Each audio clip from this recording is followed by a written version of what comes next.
right, we're ready to get started. Today is Tuesday, September 16th, 2025. This is the City Council's regular meeting. I'm calling this meeting to order and giving notice to the City Council and to the public that at this meeting, the City Council may vote to go into executive session, which will not be open to the public, for discussion and consultation with the city's attorneys for legal advice on any item listed on the following agenda. Can we have roll call? Mayor Daggett. Here. Vice Mayor Sweet. Here. Councilmember Aslan. Councilmember Garcia. Here. Councilmember House. Here. Councilmember Matthews. Councilmember Spence. Here. All right. Next up, I will say the Pledge of Allegiance, and Councilmember Spence, if you would do the mission statement, and Vice Mayor, if you would do the land acknowledgement.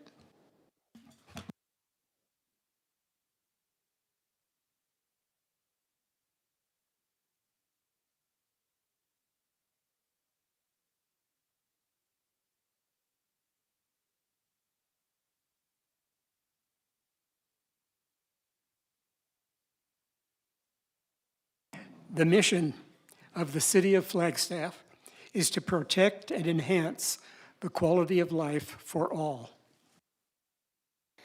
The Flagstaff City Council humbly acknowledges the ancestral homelands of this area's indigenous nations and original stewards. These lands, still inhabited by Native descendants, border mountains sacred to indigenous peoples. We honor them, their legacies, their traditions, and their continued contributions. We celebrate their past, present, and future generations who will forever know this place as home. Thank you. Next up is open call to the public. This enables the public to address the council about an item that is not on tonight's agenda. And because whatever you're going to say to us is not on tonight's agenda, we cannot interact, ask questions, answer questions. And you have 3 minutes, and there is a clock right here. First up, we have Shannon Anderson.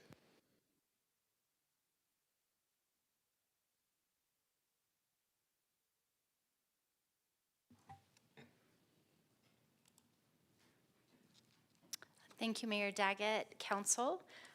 Wanted to share one of the fun things that we got to do over the summer and highlight our city clerk, Stacy Salzberg, which I know she loves to be part of the spotlight. So hopefully she'll endure as we talk about the great things that she does here for our community. So these pictures reflect the recognition Stacy received in July as the 2025 Clerk of the Year. This was at the Arizona Municipal Clerks Association conference where she was recognized, and a few of us got to go down and celebrate with her. This recognized Stacy as a dedicated and innovative public servant whose leadership, strategic vision, and steadfast commitment to civic engagement has significantly advanced both the profession of municipal clerk and the operations of our city of Flagstaff. Her list of accomplishments are quite exceptional. I'm going to include here a few for you, which is obtaining her master's in public administration from Northern Arizona University.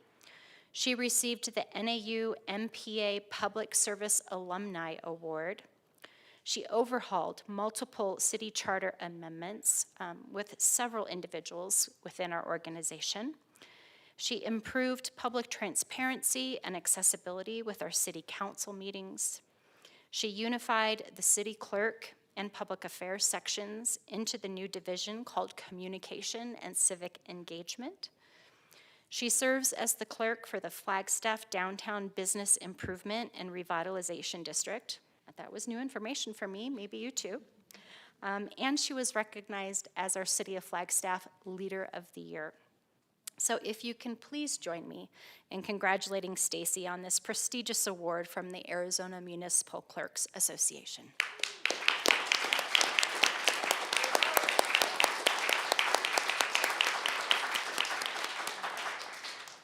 Thank you. Thank you. Greg Clifton. Mayor, Council, thank you. Also on the topic of fun things we did while you were on recess this summer, one of the other things that is quite notable was the successful hiring of a new director of our Human Resource and Risk Management Division. As council may recall, we went through a pretty good process leading up to that decision involving the assistance of a professional recruiter with a very large turnout of applicants and very qualified finalists. It was a great process, a very engaging and inclusive process. We had a number of panels helping out with the interview process, and in the end, we made a selection and we could not be happier. So Ryan Saxby joins our organization. He comes from Tucson. He was there for, if you include all of his tenure, I think 11 years in the profession of human resources. Very experienced, very credentialed. He fit right in. He was a very strong choice across all the panels, and it's just great to have him here. We wanted to give him a little bit of time to get settled before we brought him up here to the podium to introduce him to you, but would like to do that at this point. I will note a lot of things have come together for the Human Resource and Risk Management Division. We have been a little bit scattered, that division, over the past year with the construction of the new offices, a complete rebuild of the HR offices. They are beautiful. If you haven't been in there yet, please stop in and visit.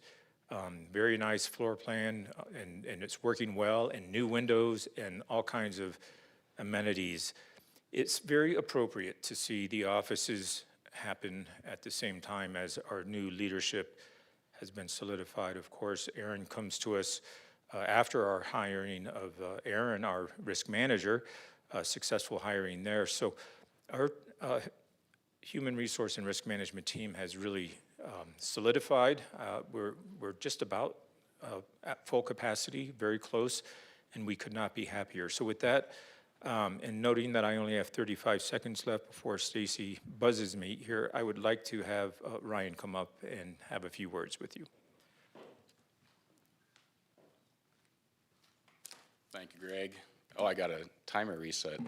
Appreciate that. Honorable Mayor, members of council, my name is Ryan Saxby. Just an utmost pleasure to be leading this team here in the city of Flagstaff, the HRRM team. It was an extremely professional, wonderful process that I went through. My first opportunity was to actually face that way and meet some of you, so it's nice to see you again. Really excited to be here. This team works very hard. We were 2 days away from my hire of having a completely full staff, but on the Friday prior to my start date, we did have one individual move back to Kingman, so we're one shy of a full staff. Looking forward to working, continuing the great work that this city does on employee recognition, putting compensation first and as a priority. I do see some projects as far as working on policies and directives and getting those updated. Offering some additional trainings to staff in some certain areas, but I've only been here just shy of a month. I've had 6 people ask me if it's like drinking from a fire hose, and the answer is yes. And so I appreciate those to my left who have been so patient with me as I learn names and understand how this city operates. But look forward to working with you all. Thank you.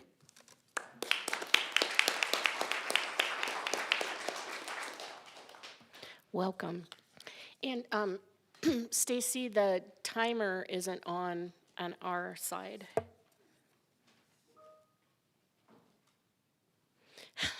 Yes, if you would just.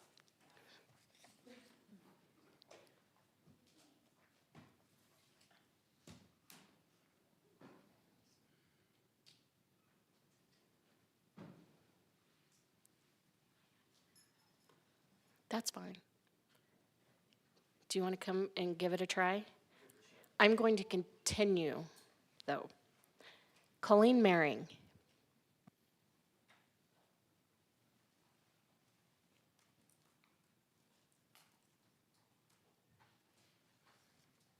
Good afternoon, Mayor, Vice Mayor, Council. I'm Colleen Mehring, Chief People Officer at Northern Arizona Healthcare.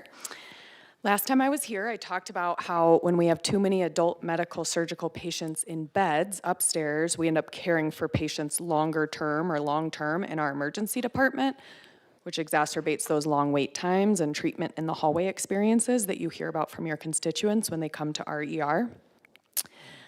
So again, taking this morning as an example, as of this morning's daily safety briefing at 9 a.m., we had 20 admitted adult medical surgical patients, quote, holding in our emergency department.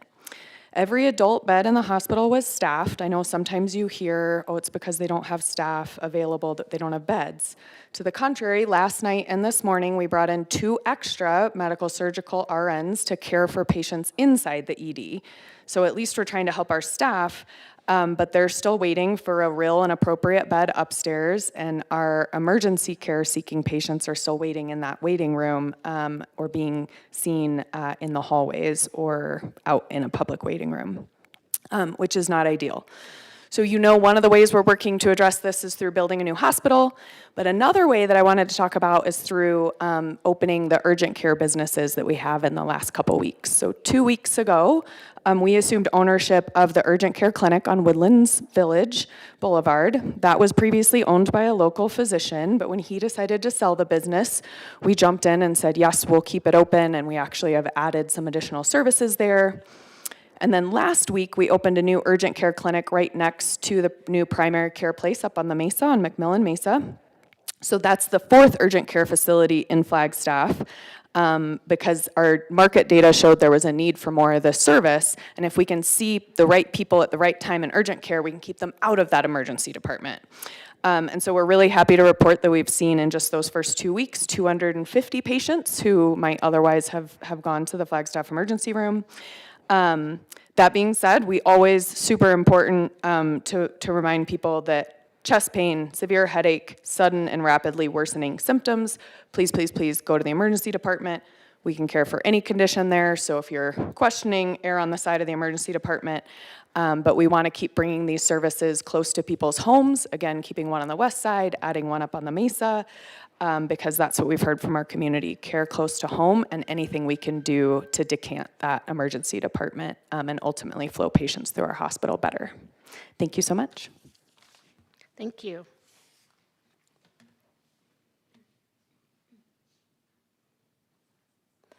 All right, now we come down to proclamations and recognitions. And for those who haven't been here when we've done these before, we'll start with the first one on the agenda, which is Arbor Day. And we'll invite anyone who's here for this one to join us on the dais. We'll read the proclamation, we'll take a photo, and then if someone would like to speak to the audience and to those online, you are welcome to do so. Then we will go to the second one, do the same thing, third one, same thing. So council, if you would join me down here, and those here for the Arbor Day proclamation, please join us up here.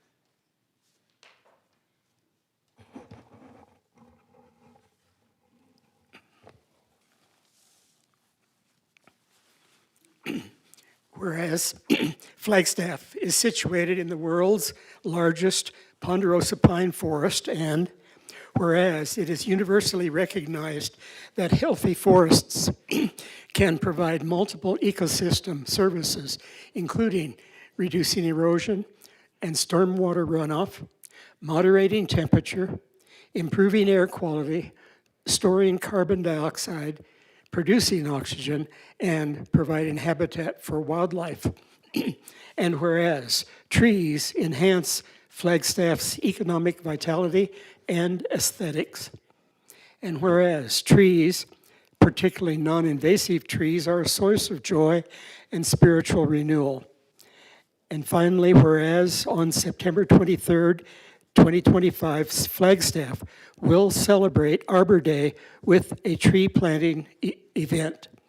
And now, therefore, I, David Spence, representing Mayor Becky Daggett, the mayor of the city of Flagstaff, Arizona, do hereby proclaim Tuesday, 23rd day of September, 2025, as Arbor Day.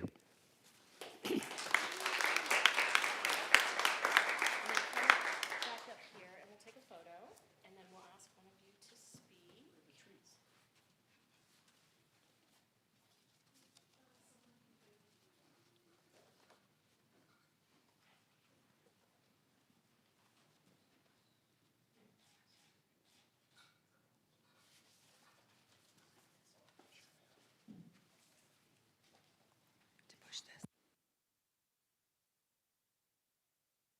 Hand it off.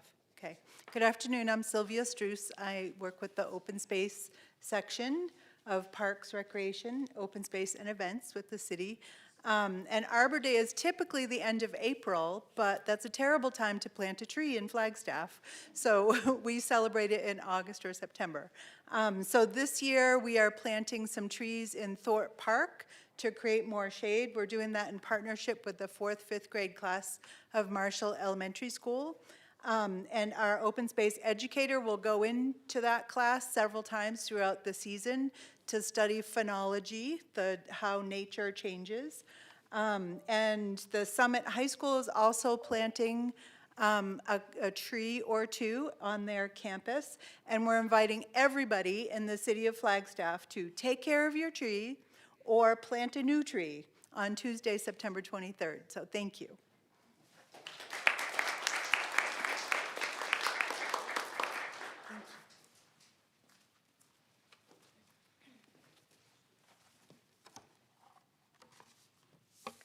Next up, we have the Constitution. Would you like to come down and join us?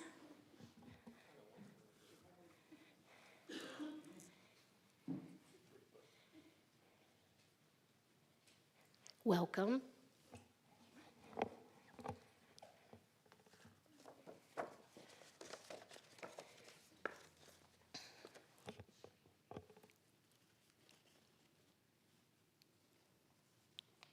September 17th, 2025 marks the 238th anniversary of the drafting of the Constitution of the United States of America by the Constitutional Convention.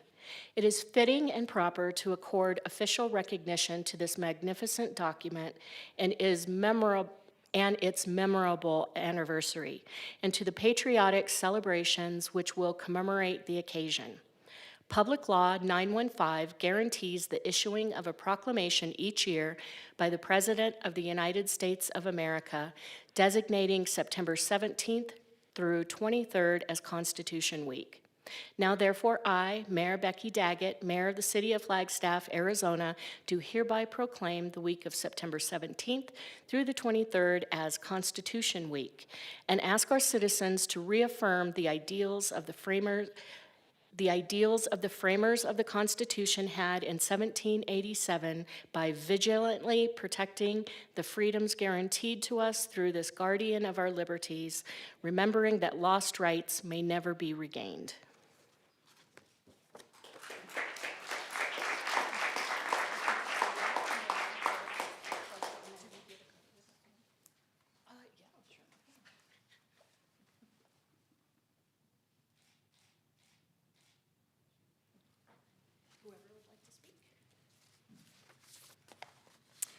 Mayor Daggett, council members, the Daughters of the American Revolution Coconino chapter appreciates your support of the 2025 Constitution Week. The Constitution was created to be the supreme law of the land that protects our basic rights as an American.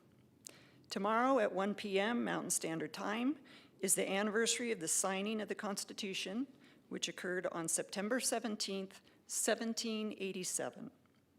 Thank you for drawing attention to this important date in history.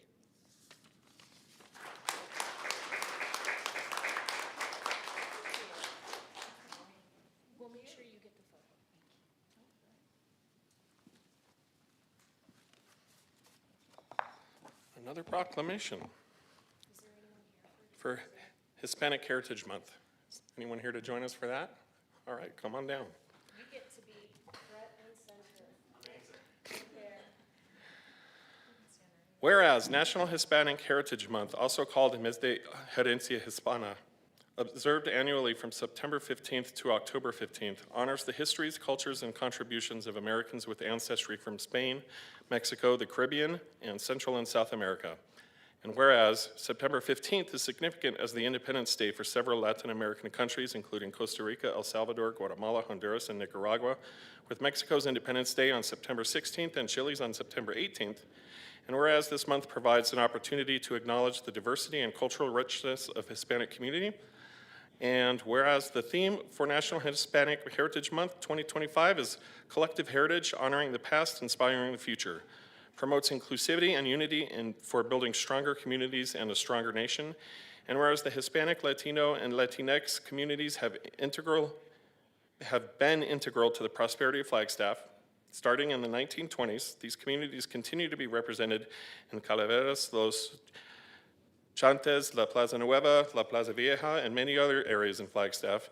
And whereas Hispanic communities are represented in the city and county leadership, services and education, business, medicine, social services, military service, and veterans organizations, and visible through nonprofit organizations such as Ballet Folclórico de Colores de Nuestras Raíces. And now, therefore, I, Austin Aslan, on behalf of Mayor Becky Daggett, Mayor of the City of Flagstaff, Arizona, do hereby proclaim September 15th through October 15th, 2025 as Hispanic Heritage Month.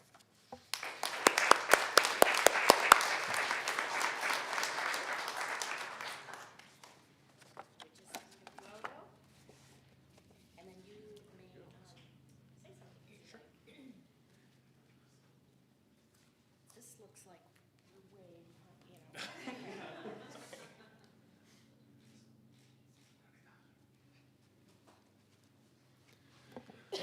Hello, everyone. For those of you who don't know me, I'm Manny Hernandez, and today I am here representing the Commission on Diversity Awareness. Our commission has been working hard to ensure that Flagstaff remains an equitable place for everyone, no matter your background. So I would like to thank Mayor, Vice Mayor, and the rest of council, as well as all the city staff who have worked hard with us in order to make Flagstaff a great place. So thank you to everyone.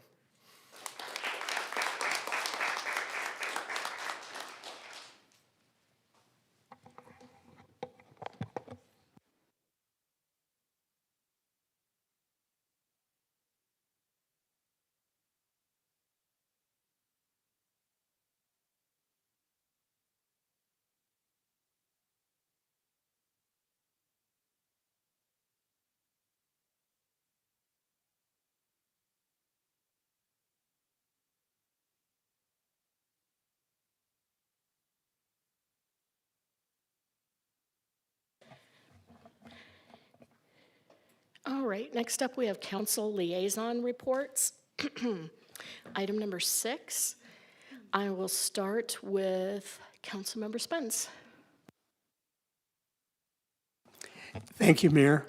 On the transportation and open space commissions, the focus of the recent meetings have been the 2045 regional plan. Each commission is providing formal feedback and input to the final drafting of that plan. So I've been pleased to sit in on behalf of the council on those commission meetings. Thank you. Councilmember House? Thank you, Mayor. Not much this time, but just wanted to extend thanks to the Commission on Diversity Awareness for preparing the Hispanic Heritage Month proclamation and their continued work. As the commissioner noted, to ensure that Flagstaff is a welcoming and equitable community The Housing Commission also recently received the same presentation that we did on available housing opportunities for Flagstaff, and am just encouraged by the ongoing work there. So thank you. Vice Mayor. Thank you. So on behalf of BPAC, there was a beautification grantee and utility cabinet artist celebration at Coconino Center for the Arts last week, and I was able to speak. And I hope that everyone has had a chance to see the new utility wraps. There's 4 of them in the downtown, and they're quite nice, add a nice vibrant color. And this Thursday at 4 o'clock, there's a Water Commission meeting held here in council chambers. Councilmember Aslan. Yeah, of note, towards the end of last month with the Tourism Commission, which was fairly routine, we went over attraction report. Visitation numbers have dropped in the past month, I think due to fires and weather-related stuff. And then the only other real thing to report into you guys is the discussion they had, which was with the Northern Arizona Good Jobs Network's accelerated training program in food service and food entrepreneurship. And that was presented by White Mountain Economic Development Regional Manager Ross Taylor. We got a good sense of what the Good Jobs Network is, and the conversation veered pretty quickly into the support services to grow a vibrant food ecosystem across all of Northern Arizona, and to help startups and small businesses in the food industry scale up their ideas. We know that they could use all the help they can get. Ross Taylor, White Mountain Economic Development Network, if you're interested in following up with that. And I'll leave it there today. Thank you. Councilmember Garcia. Thank you, Madam Mayor. We just have a Parks and Rec combined with an open space meeting open to the public on September 22nd, and I hope to see everybody in the public there. Thank you. Thank you. Nothing from me. So we will move down to appointments. 7A, consideration of the Commission on Diversity Awareness. I am to make the first appointment, and I would like to appoint Carmenlita Chief, and I'm looking for a second. Second. Any discussion? All those in favor? Aye. Aye. Any opposed? Aye. All right, Councilmember House. Thank you, Mayor. It's my honor to move to appoint Dr. Justin Mallett to the Commission on Diversity Awareness. I'll second. Any discussion? All those in favor? Aye. Aye. Any opposed? All right. Thank you. We will move down now to liquor license public hearings. I am opening the public hearing for the application on Meg Indian Cuisine and Flagstaff KOA. We have and there you are. Good afternoon, Mayor and Council. Juliana Stasky, Deputy City Clerk. Before you today are 2 liquor license applications. The full packet material was included in the agenda for review. For conciseness and motioning, I will provide the information for both licenses together. Flagstaff KOA Series 10 Beer and Wine Store located at 5803 North Highway 89. The agent is Nicole Alexander Edwards. And the second one is the Meg Indian Cuisine Series 12 Restaurant located at 1435 South Milton Road. The agent is Lauren K. Merritt, and the managers handling the day-to-day operations are Jaspreet Singh and Dalvinder Singh. The Police Department and Planning and Development Services have conducted their respective investigations, and the reports were included in the agenda packet. There are representatives from the division and representatives from the business have been invited to attend the hearing. Thank you. Council, do you have any questions? And we have no public comment. All right, I'm going to close the public hearing, and we can have deliberation, and/or someone can make a motion. Mayor, I would like to move that we forward the application to the state with a recommendation for approval. For Meg Indian Cuisine, Correct. You pronounce it better than I. I don't know about that. Is there a second? I'll second. Any discussion? All those in favor? Aye. Aye. Any opposed? All right, thank you. I'm looking for a motion on Flagstaff KOA.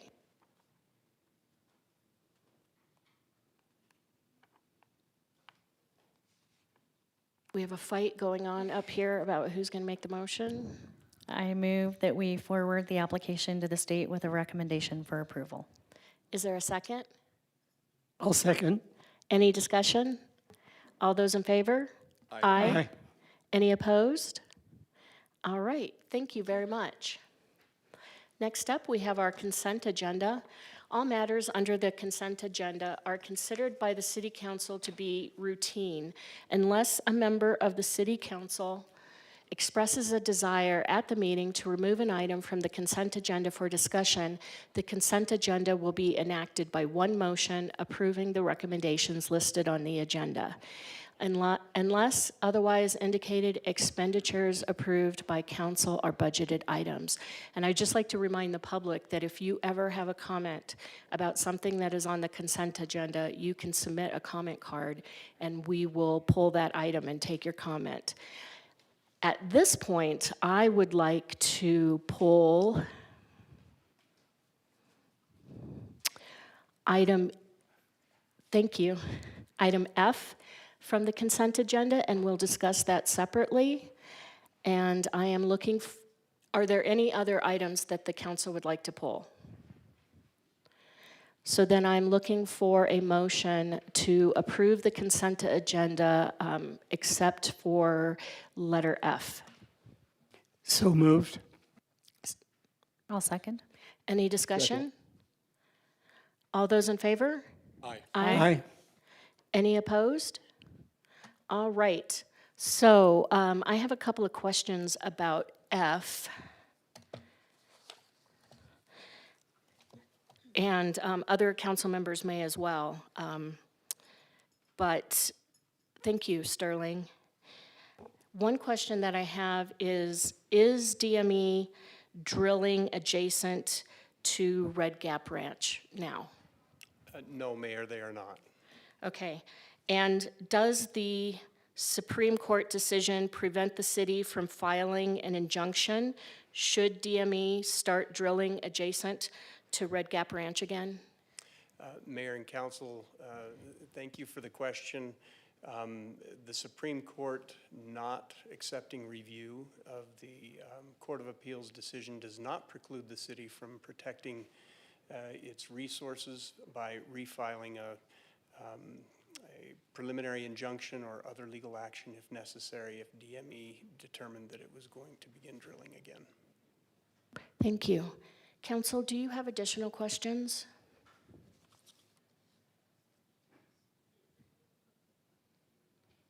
Thank you.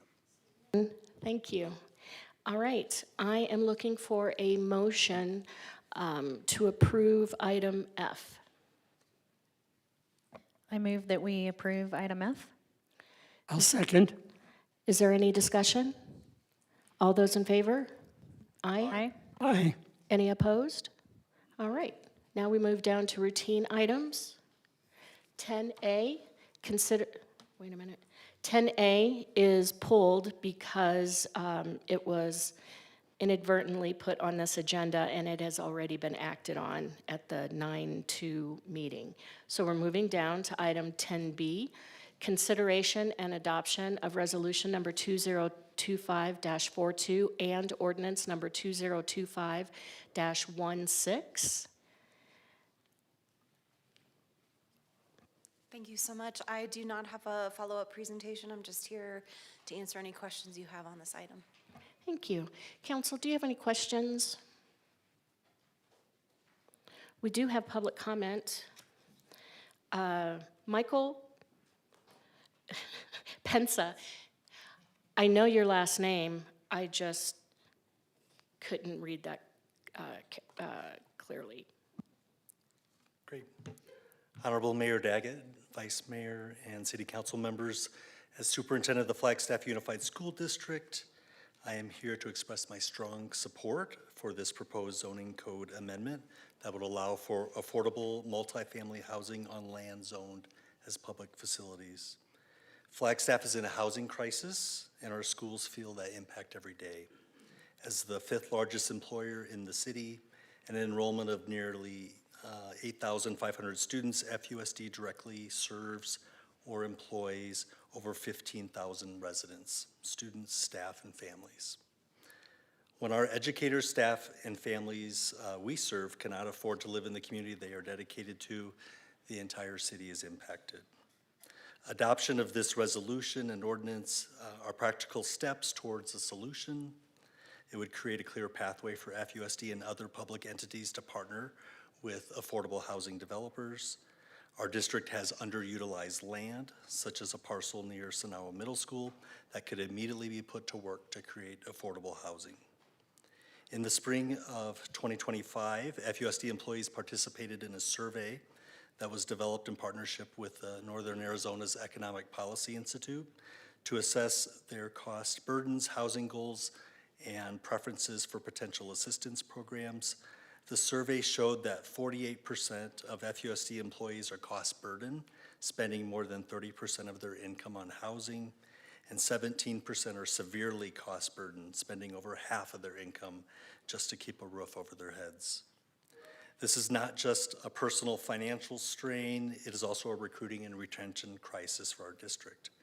Nearly half of all FUSD employees who responded to the survey are considering leaving Flagstaff because of unaffordable housing. That means fewer teachers, bus drivers, cafeteria staff, and counselors, people essential to our schools and our children's future. We lose wonderful, effective teachers and staff every year because they simply cannot afford to live here. This constant turnover hurts student learning, destabilizes our schools, and weakens our entire community. FUSD is ready to be a partner in solving this crisis. We have land available, a clear and urgent community need, and willing partners ready to begin development. What we lack is the necessary policy framework to make these affordable housing projects possible. I urge you to adopt this zoning change. It is a necessary tool that will empower schools, public entities, and our community to work together to bring desperately needed affordable housing online. Thank you for this opportunity to address you today and your leadership on this important issue. Thank you, Superintendent, and please don't walk away because we have at least 2 questions for you. Councilmember Aslan. Thank you, Mayor. Thank you, Superintendent, for being here with us today. I know you attend plenty of public meetings yourself, and you probably have nicer things to do on a Tuesday afternoon than get in here. It shows your dedication to this cause and the concern that you have for your employees and the entire school district community. I'm just curious, you seem to be champing at the bit for this. Do you have plans? Can you share with us, if you're able to, what steps A, B, and C are going to be for you guys to take advantage of this opportunity? And maybe do you have locations in mind? And if you do, you can let us know. But if you don't want us to talk about specifics, it's entirely up to you. Sure.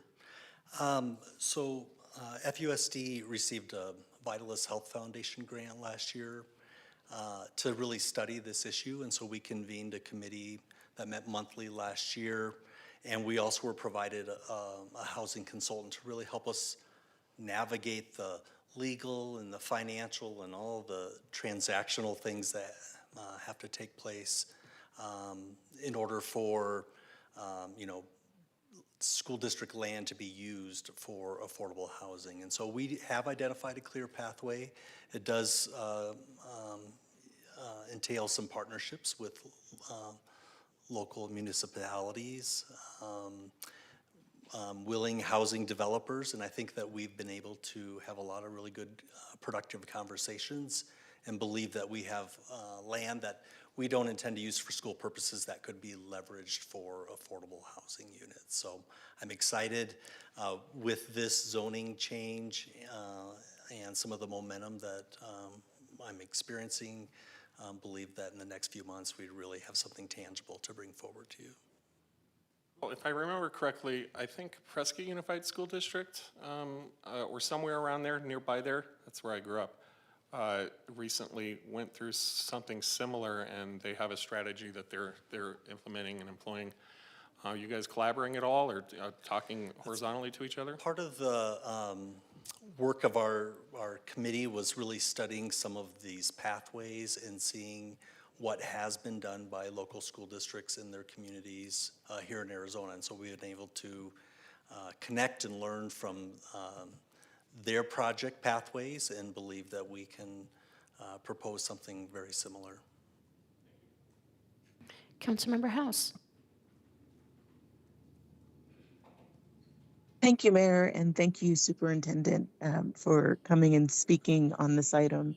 I know you and I have had opportunity to have other conversations about this, and very much looking forward to moving this forward. I just wanted to give an opportunity for you to maybe elaborate a little bit on how this how moving this forward puts some of the framework down for the school district to move forward in some of the conversations that you've been having on opportunities for affordable housing. If you can elaborate on that a little bit, that would be wonderful.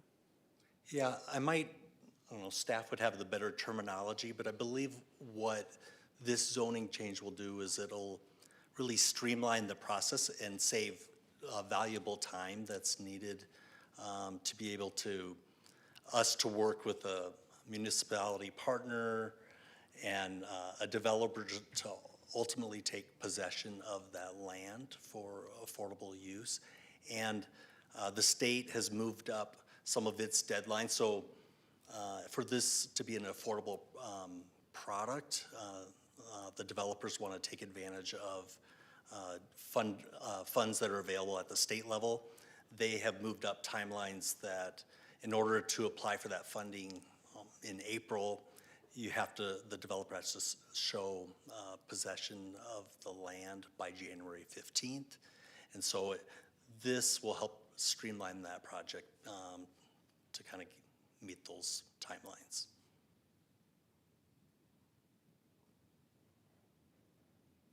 Thank you very much. I'd just like to thank you for sending along this study.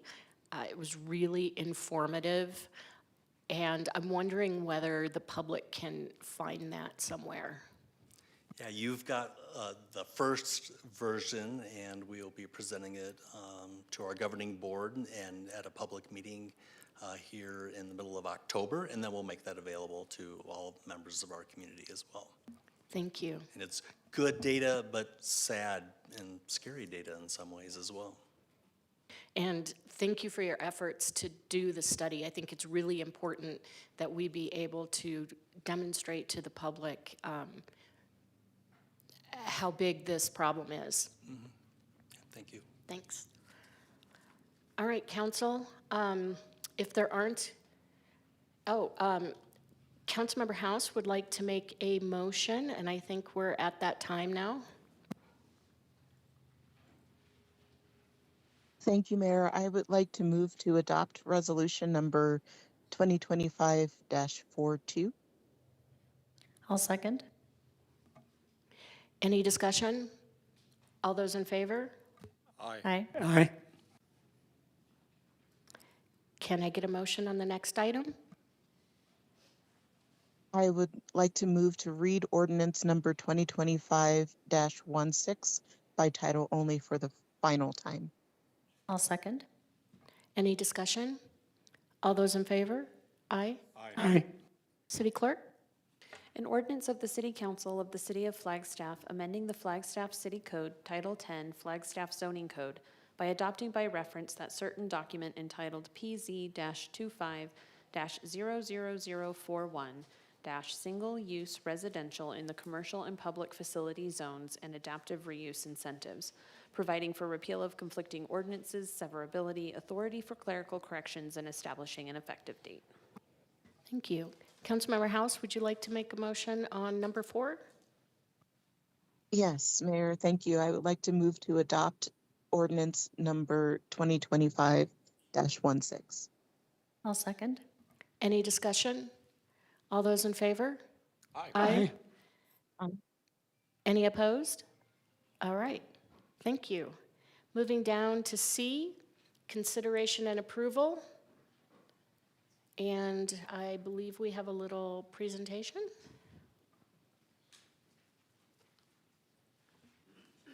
Greetings, Mayor, Council. No presentation, just I'm here. So greetings, Jessica Kittleson, Customer Service Director. Here today seeking your approval for our annual write-offs of our municipal service accounts, miscellaneous accounts receivable, and insufficient funds accounts for fiscal year 24-25. Our staff recommended action is to approve the full write-off amount in the combined amount of $22,456.46. Staff have exhausted all reasonable collection efforts and determined these accounts are no longer viable for active collection. We recommend writing off these accounts following generally accepted accounting principles as part of this annual process to remove non-viable assets. Note, we're unable to share with you individual utility account information as this is protected in accordance with state law and not subject to public disclosure. The city is proactive in managing uncollectible accounts by setting an annual allowance, which is currently set at $77,000. So this requested amount for write-off is well within this allowance, so there's no unexpected negative financial impact to the city. Referring to the summary, we have a breakdown in the 3 categories requested for write-off. So for municipal bill accounts receivable, we have $21,204.70. Miscellaneous accounts receivable in $1,242.76. And insufficient funds checks, those NSF checks, for $9. A little bit of background and history just into our collection process and procedures. The customer service team, we have an extensive collection process. Delinquency processing begins when an account reaches a set past due threshold with a reminder postcard sent to the service address. The postcard is then followed up with phone calls and email notifications. And finally, a physical notice is left at the property. Customer service staff work with customers to create workable payment plans and recommend assistance programs for those experience any financial hardship. And then a service disconnection serves as the final collection tool for active accounts. Once an account is closed, deposits that are billed when accounts are first opened typically cover the final billed amount, but when they do not and the final bill goes unpaid, debts can be reported to credit agencies and remain on a credit report for up to 7 years. And then these can result in payments when customers go to apply for mortgages, loan payments, and such. Additionally, amounts are reported to the state's debt set-off program, which can intercept income tax refunds for debt collection. Since implementing this program in 2023, we've successfully collected over $94,000 in delinquent accounts, representing a combination of previously written off accounts dating back to 2017 and closed accounts that may have otherwise required write-off. I did want to give a shout out to our team member, Jenny Lynn. She's our collections administrator who had implemented this program and oversees this.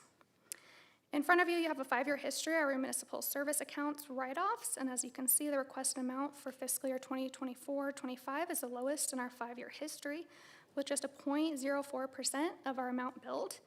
This was a total of 77 accounts, the majority of which were less than $500. And for our miscellaneous accounts receivable, we're requesting write-off of 2 accounts, totaling $1,240.76, which again has a low historical write-off.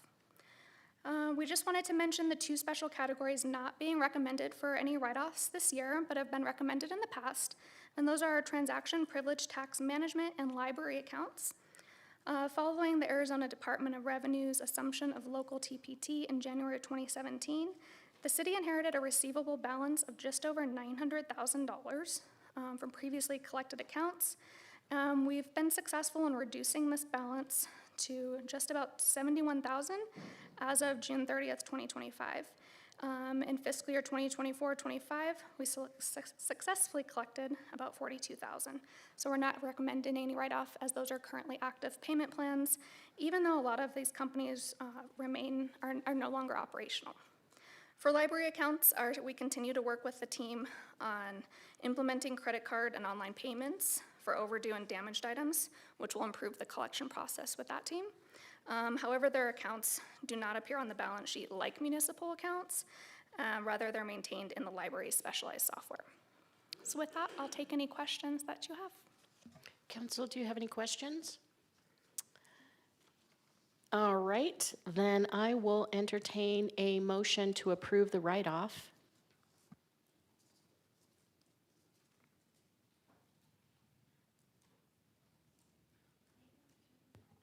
I'll go ahead and move that we approve the write-off of delinquent and uncollectible municipal service accounts, miscellaneous account receivables, transaction privilege accounts, and insufficient funds in the combined amount of $22,456.46. And I'll just say, great job keeping that number so low this year. Thank you. Is there a second? I'll second. Any discussion? All those in favor? Aye. Aye. Any opposed? All right, thank you so much. All right, moving down, item number 11, public hearing items. I'm going to open the public hearing, and then we will hear from Tiffany.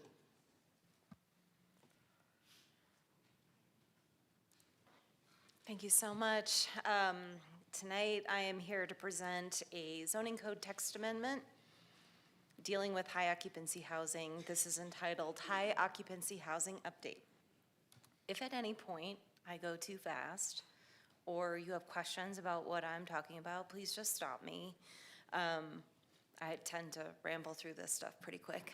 But just to give you the history on high occupancy housing, in 2018, the City Council adopted the High Occupancy Housing Specific Plan and associated amendments to the regional plan.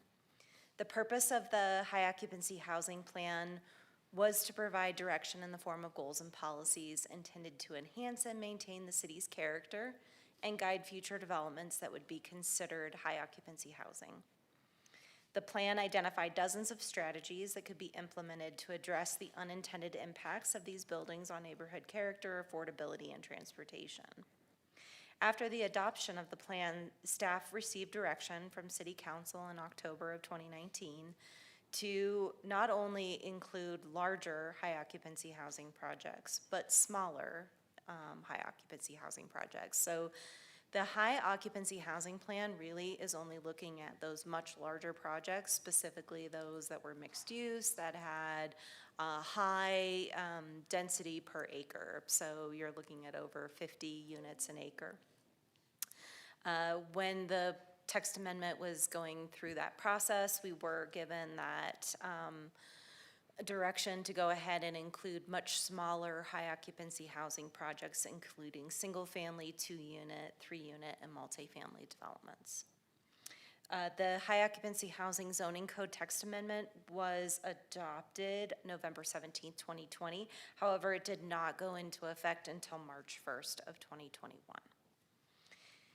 Basically, the text amendment requires a conditional use permit for any project that is qualified as high occupancy housing. So why is this amendment happening now? The draft regional plan 2024-2045 alters the land use categories, specifically activity centers, that the current high occupancy housing zoning code standards are dependent on for implementation. If the code is not amended, it will result in implementation problems for the current planners, not for me. Just kidding. Staff did have a work session with council back in June 11th of 2024 to receive direction on moving forward with this amendment. Since then, we've been trying to go through and draft and track where the regional plan was heading and making sure that it was continuing in the same direction. So since the adoption of the high occupancy housing code standards, the only projects that have applied for a conditional use permit under this zoning code are single-family residential developments. So the high occupancy housing update, how essentially did it tie us to the regional plan? So our density tables, when we did this text amendment, we already had different density standards, whether or not you were in the resource protection overlay or outside of the resource protection overlay. We added some additional parameters to say, if you were in an activity center, but still in the resource protection overlay, then you could still have the higher density. We just added another layer of complication onto our already not very simple density standards. So that is one way in which we tied ourselves to the regional plan, just overall for any project, whether or not you're high occupancy housing, how we calculate density is now currently dependent upon location inside or outside of an activity center. Here's an example. This is an activity center. You know, when this site was developed, it was only allowed 22 units an acre because it was in the resource protection overlay. Today, it would be allowed 29 units an acre.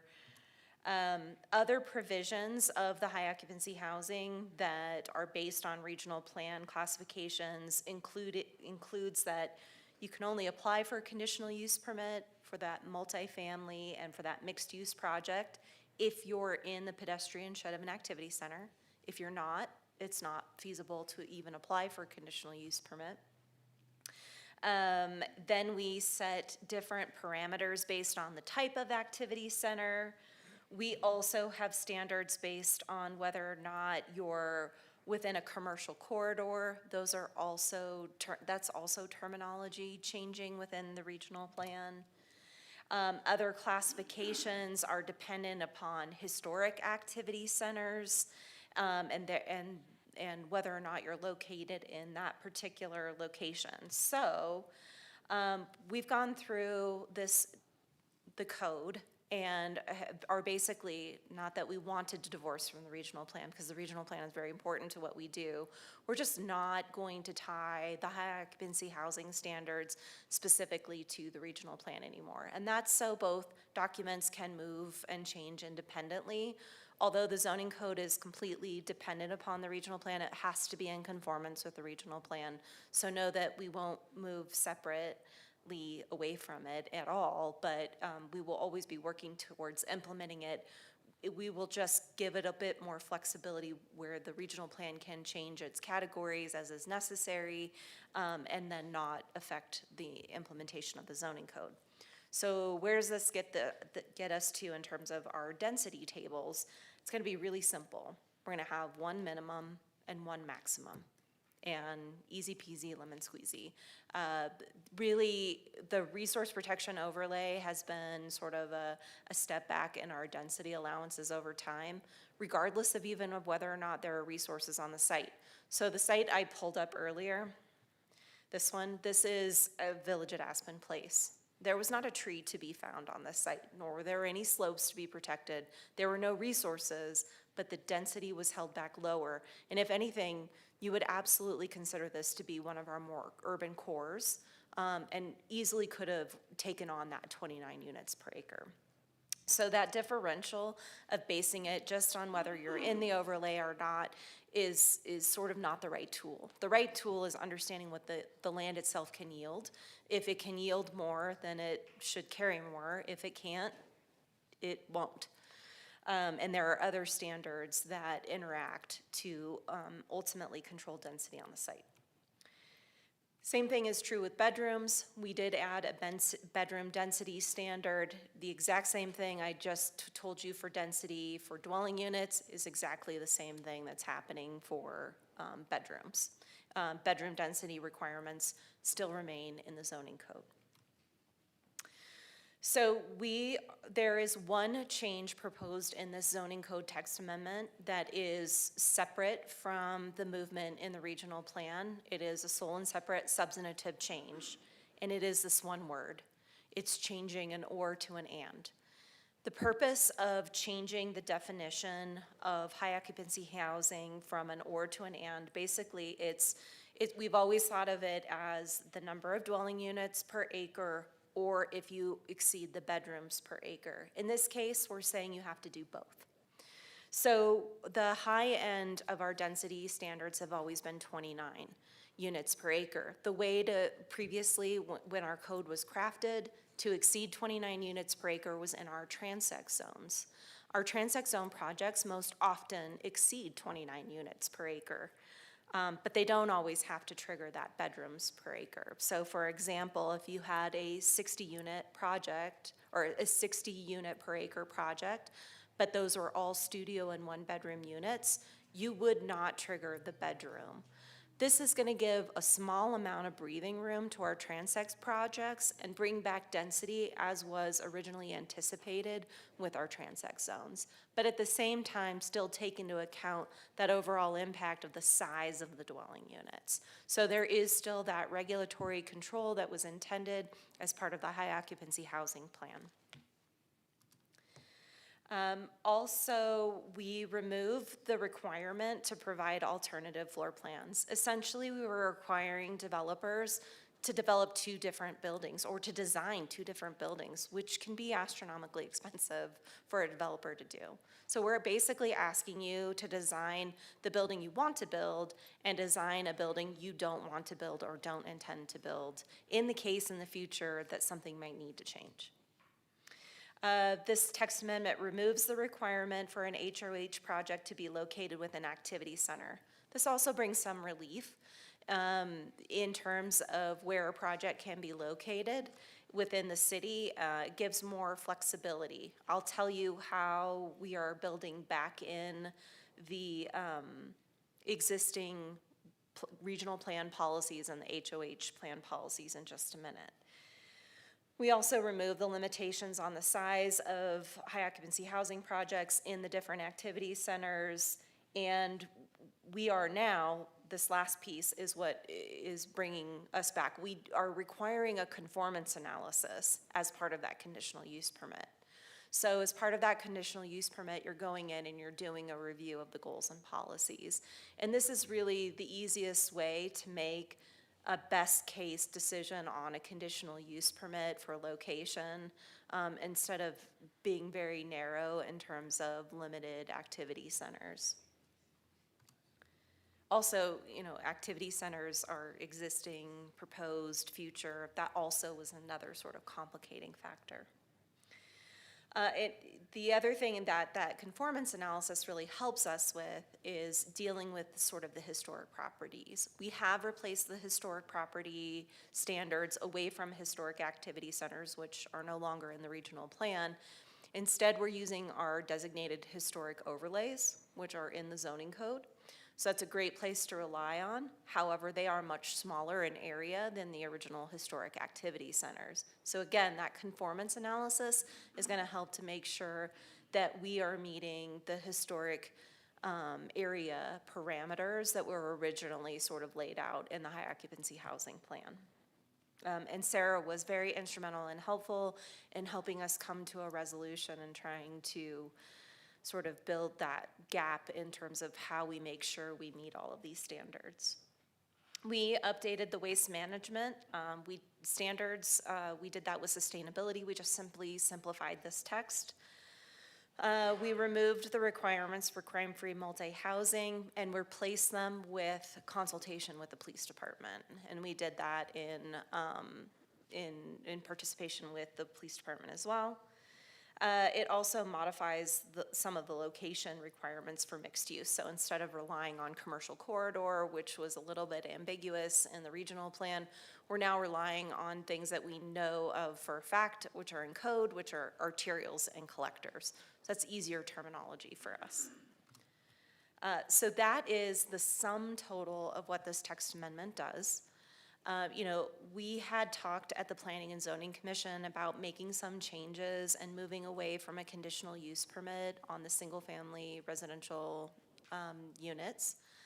What I will tell you is we ended up backing away from making that change as part of this amendment because there will be another amendment to this as part of middle housing, which is the next amendment you're going to see. It'll be hitting you in November, but there'll be more changes to high occupancy housing that are simply triggered by state legislation in the future. So I wanted you to be aware of that. With that, in terms of findings, went through a very detailed analysis of this with Sarah in terms of the regional plan.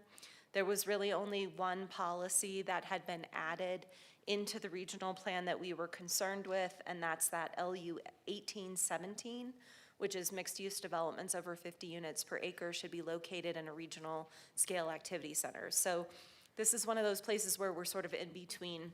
The zoning code is ahead of the new regional plan draft, and so we have to bridge that gap in the in-between, and that's where we came up with doing a conformance analysis.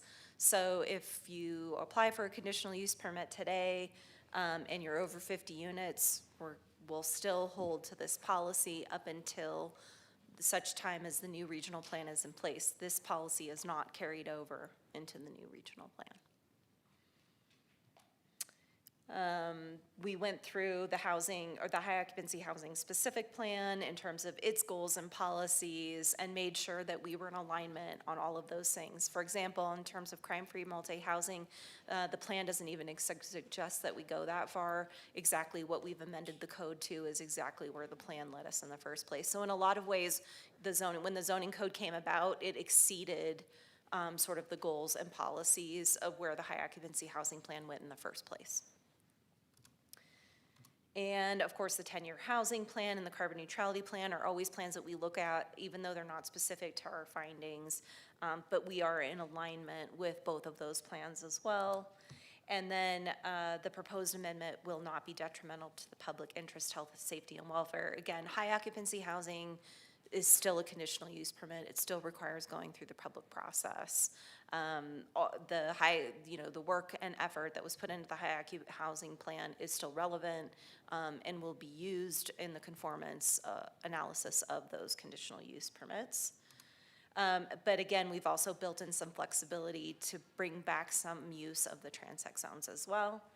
And then lastly, the proposed amendment is internally consistent with other applicable provisions of the zoning code, and that is the case. So the Planning and Zoning Commission did unanimously recommend that the council approve this zoning code text amendment. If you have any questions, I'd be happy to try to answer them. Thank you. Council, questions? Vice Mayor? Thank you, and thank you for the presentation and working so diligently on this. You reminded me prior to the meeting that you and I had talked about this many months ago, so it's great to see it coming forward. I appreciate that you really worked on streamlining things for those who want to build, and I know we talk a lot about that on council, so thank you for paying particular attention to that.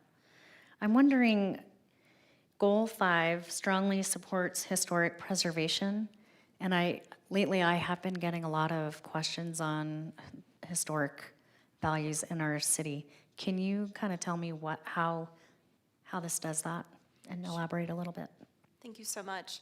So the original high occupancy housing zoning code standards limit building footprints within areas that are designated as a historic activity center. We translated that into limiting building footprints in historic zoning overlays. So most of our downtown here is in a historic overlay, and the town site is in a historic overlay. And then we have a few one-off parcels that are in a general historic overlay. Southside right now is in the process of creating a new historic overlay called the Brandon Historic Overlay, so there'll be another new district. So as new districts come on, those standards would apply to them. Additionally, most of the core historic neighborhoods have had neighborhoods or specific plans done to support them. So Southside has a specific plan, and Plaza Vieja has a specific plan. The downtown doesn't, but it's got the zones. So if you've got the plan, it's great. We'll do the conformance analysis and make sure that we're in alignment there. If you've got the overlay zone, then we're gonna make sure that you meet those building size limitations as well in those. So it was always very heavily focused on historic preservation and what we could do to sort of match or meet character. And there was a lot of goals and policies, even in the South Side and the Plaza Vieja plan, that would help guide a developer and make it very clear what that neighborhood is looking for in terms of high occupancy housing. Thank you. I really appreciate you taking the time to explain that. Thanks. Councilmember Spence. Thank you, Mayor, and thank you for this presentation. I want to be clear that I am fully supportive and very appreciative of the simplifications that you've put into this proposal. And I am very supportive of the Regional 2045 plan. However, my question today is a scary scenario. Suppose the citizens of Flagstaff vote against ratification of the 2045 regional plan. Is there anything that you're proposing today in the HOH amendments that would go south if the people turn down the regional plan when the vote comes up? Thank you so much for that question. The answer is no. Because we have divorced the code away from the regional plan, the existing regional plan would remain in effect until such time as we're able to have a new plan ratified by the voters. That plan has specific goals and policies that we would continue to adhere to. If there were an issue, we could always come back in and then work on an amendment to the existing regional plan if necessary, or to do further work in terms of high occupancy housing. Thank you, and I just want to be clear that I'm very appreciative of your work in this complex area, and I'm sure the developers of our housing stock appreciate the changes that you're proposing. Thank you. Any additional questions? And we don't have any public comment? Okay, so I am going to close the public hearing. Thank you, Tiffany. And I will entertain a motion, or we can talk about something else. I mean, on this topic. Mayor, I move that we read resolution number 2025-46 by title only for the first time. Is there a second? I'll second. Any discussion? All those in favor? Aye. Aye. Any opposed? All right, City Clerk. A resolution of the Flagstaff City Council declaring as a public record that certain document filed with the city clerk and entitled PZ-25-00028- High Occupancy Housing Update. Thank you. And a motion on number 3. I move that we read ordinance number 2025-19 by title only for the first time. And a second? Second. Any discussion? All those in favor? Aye. Aye. Aye. Any opposed? City Clerk? An ordinance of the City Council of the City of Flagstaff amending the Flagstaff City Code Title 10 Flagstaff Zoning Code by adopting by reference that certain document entitled PZ-25-00028- High Occupancy Housing Update, providing for repeal of conflicting ordinances, severability, authority for clerical corrections, and establishing an effective date. Thank you. All right. Moving on to B, consideration and adoption of ordinance number 2025-17. Good afternoon, Council. I do not have a present, oh, sorry. Excuse me just a minute. This is a public hearing item as well, right? Okay, I will open the public hearing now. Please go. Thank you. Good afternoon, Council. I don't have a new presentation for you on this item, but I'm available for any questions. Thank you. Council, any questions? All right, I don't see any questions. We have any public comment? All right, I'm going to close the public hearing, and I'm looking for a motion. I move that we read ordinance number 2025-17 by title only for the final time. And a second? Second. Any discussion? All those in favor? Aye. Aye. Any opposed? City Clerk?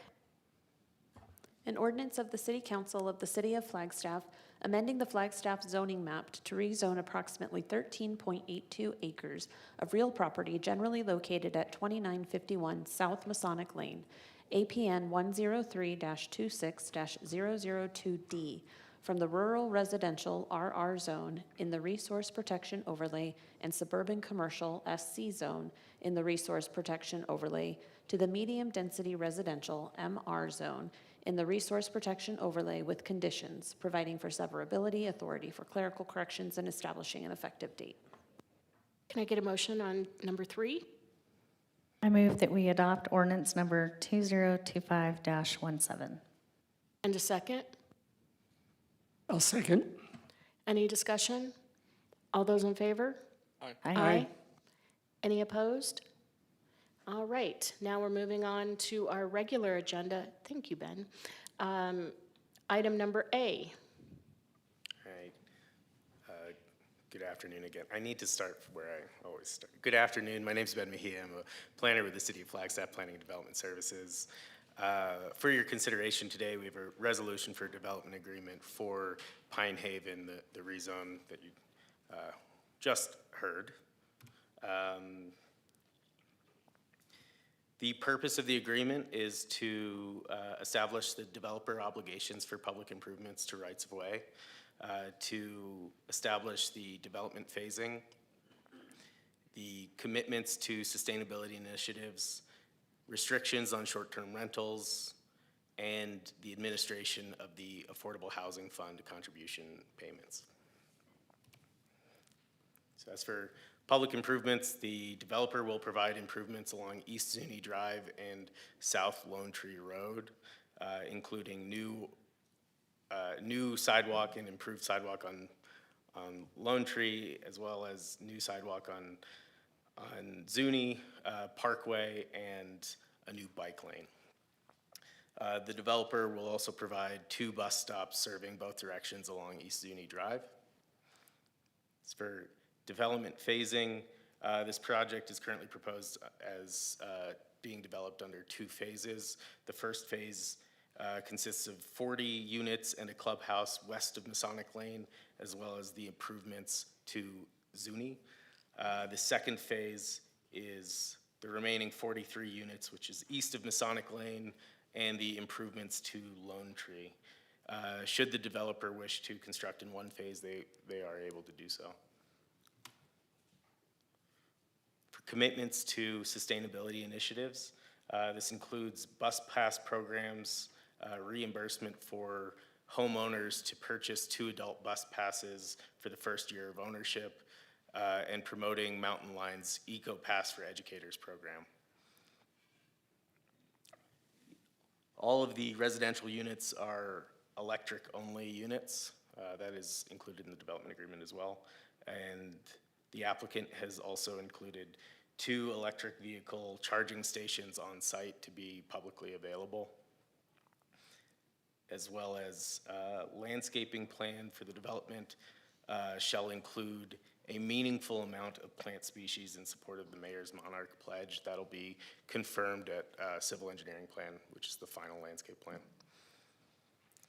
As for housing, first is the restrictions on short-term rentals. There will be no leases under 30 days.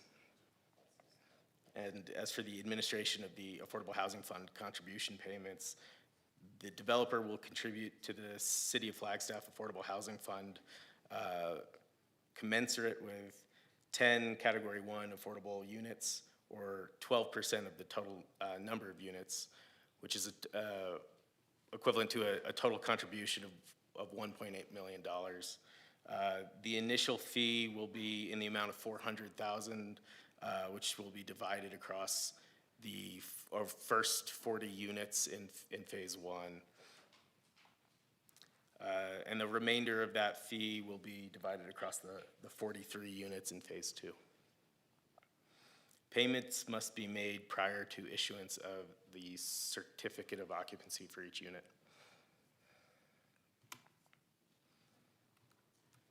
Yeah, that's, all right, council options are approve the development agreement as presented, approve the development agreement with additional modified or deleted terms, remand the development agreement back to staff for additional negotiations with the owner, and deny the development agreement.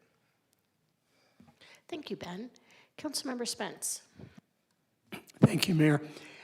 I applaud the work that the city and the developer have done in this development agreement. I think it's a wonderful agreement. My question is, does this prohibition, or does the clause that there will be no leases shorter than 30 days, does that clause put us in the crosshairs of the state legislature where they have restricted our ability to regulate in this area? Sounds vaguely like a legal question. I'm no attorney. Yes, it is a legal question. I can fumble for a while if you'd like, but I think Sterling, oh, he wants me to fumble, okay. No, this was at the developer's proposal. They did propose this themselves, so it wasn't a requirement that staff had made of the developer. I suspect that absolves us of that. And because they are bringing that forward themselves as the developer, it is on them. I don't know enough about this area to speak intelligently. I'm just concerned that the city is signing off on this development agreement, and we as the council are proposing to approve it. What specifically does the state legislature prohibit us from doing as a city in this area? Mayor and council, I know, I believe Christina Rubalcava is on as well, and I know that she's been involved in this. Has she been the one working with you on it? As far as the specifics, I could defer to her if she's available.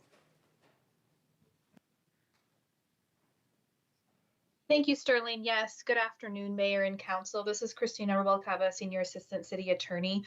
Councilmember, with respect to what the state prohibits, what the state tells us is that for units that qualify as short-term rentals under state law, we cannot regulate those differently than we would regulate your traditional residential units, such as your single-family residential. This does not really implicate that state statute because the state statute is dealing with mandatory city regulations. This is a contractual arrangement that we are making. The developer, as part of their rezoning application, desires to show a benefit to our community. And in doing so, they want to restrict short-term rentals and provide rental units for the community, recognizing that we do have that housing emergency. So this is a voluntary contractual arrangement that the developers agreed to in order to facilitate the community benefit of the rezoning. Thank you for that clarification, and I do support the development agreement. And if it's any comfort, Councilmember Spence, this type of arrangement is in many of the development agreements that we've approved, and they've all been agreed to by the developer without, as Christina said, we can't regulate short-term rentals, but developers can propose that they limit. I have a very small question. You said that the EV charging stations were publicly available. Is that like public with a capital P? Someone could park in their parking lot and use these? Yes, this is an add-on after site plan, so I don't know the specifics of where they would be or how the public would be accessing, but that was the intent of the applicant. They are online as well, if you'd like to direct that question to them. Certainly. Am I understanding correctly that the EV charging stations would be available to the general public?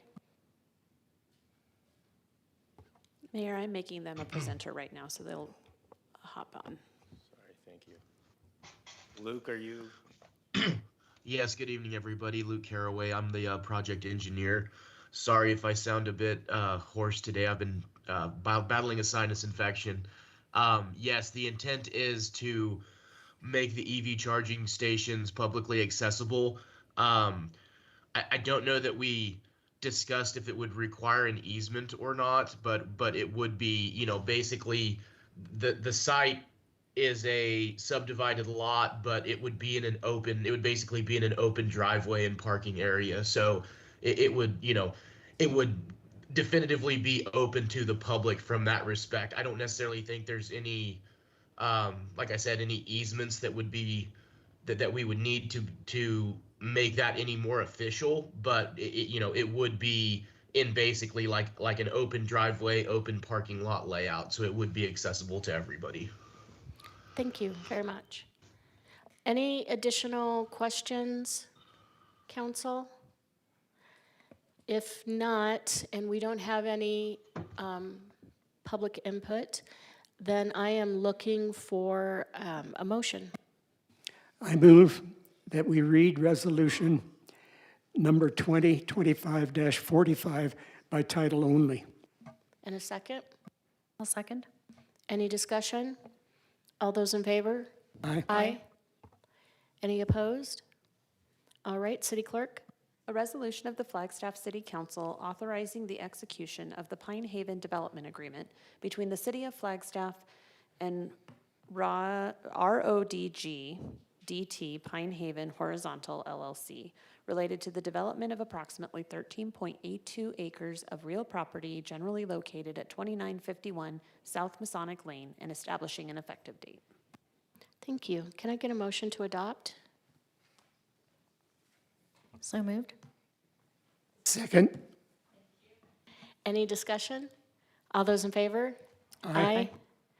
Any opposed? All right. Thank you, Ben. Next up, 12B, consideration and adoption of resolution number 2025-21.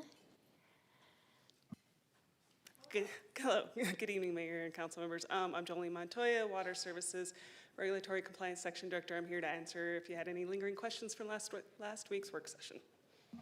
Council, do you have any questions? I see none. And we have no public comment. All right, I'm looking for a motion to read the resolution.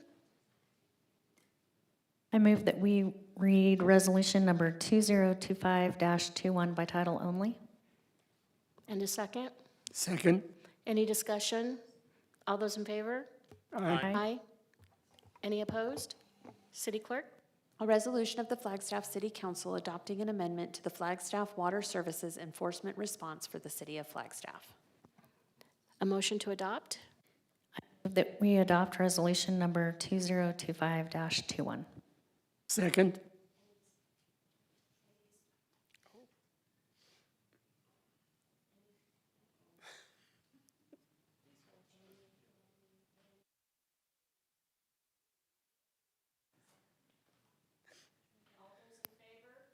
Aye. Aye. Aye.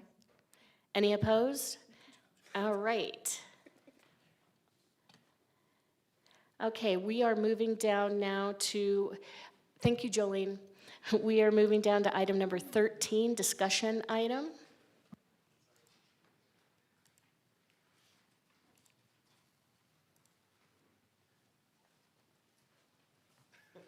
Good afternoon, Mayor and Council. Shannon Anderson, your Senior Deputy City Manager. This evening, we are going to be talking about financial planning and considerations from our April Council Budget Retreat. And then we're going to transition into a conversation about a public safety ballot measure. So we have a team that's going to be here before you this evening to be able to present the various topics as part of that discussion. And I will be back up to close for today. Again, here's just a recap of our agenda I just covered.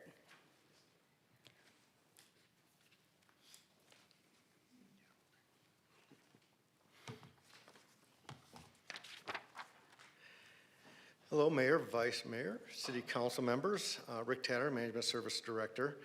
I'm here to just do an overview of our resource toolbox. We've had conversations like this in the past at some budget retreats and so forth, but it's a good frame as far as what we have available to deliver some of these needs that we have in our community.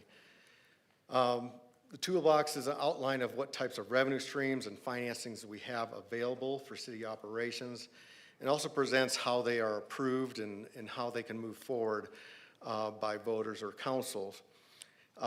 We also demonstrate on these slides what fund types can generally use these tools, resource tools, to help with their 5-year plans, 10-year plans, and et cetera. So that's an outline of kind of how these are laid out. The first item we discuss is user fees and rates. These are items that are adopted by council. User fees are generally charged to those who participate in a service and are benefited from it. Fees are developed to recover cost of delivering those types of services. And sometimes it ranges in, we don't recover 100%, sometimes 100%, sometimes less. We adopt those, based on council direction and policy. Some example of the fees, user fees are permits, admissions, Ramada rentals, fingerprinting, and such that we charge. Rates are more of a consumption-based charge that we calculate and council adopts. Basically, how much you use is how much you pay as a consumer. Most common use of these are in our water funds, enterprise funds, and so forth. Property taxes, we have 2 types of property taxes here at the City of Flagstaff. Primary property taxes are adopted by council action, while secondary property taxes require voter approval to use secondary property tax to pay debt. We'll have a little bit more on those later in this presentation, but that's the overview there. Transaction privilege taxes are also a resource tool we can use. These also require voter approval in order for us to assess transaction privilege tax or sales tax, as it referred to, in our community. Here's 3 of the areas that we currently have been approved for a sales tax, and we'll have more discussion on those also in a later slide.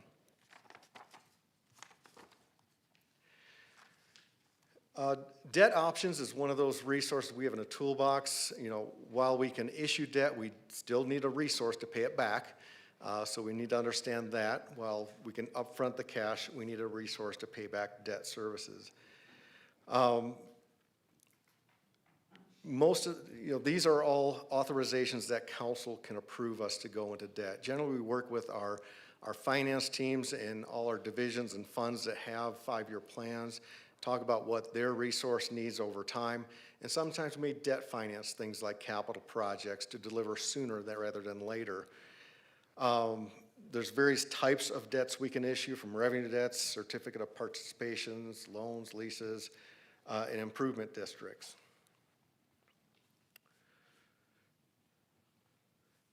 Development fees are an item that is approved by council that is assessed on future developments.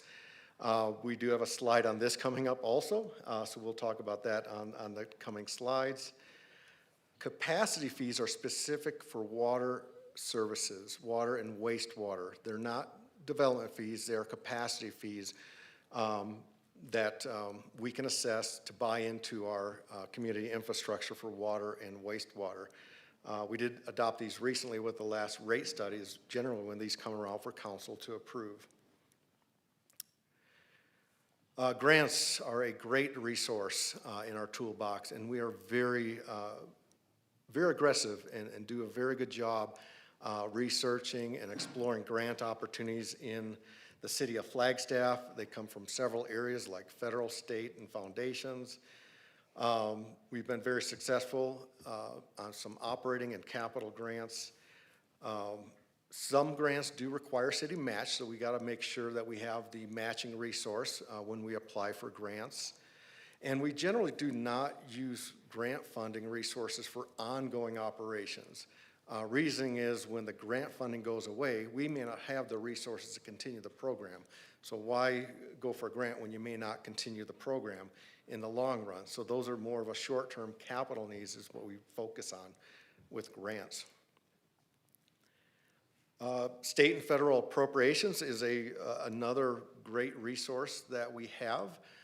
This is working with our state legislators and federal legislators to determine if we can get some direct funding from those levels of government. Generally, they're directed through a bill or so forth that Congress or others approve.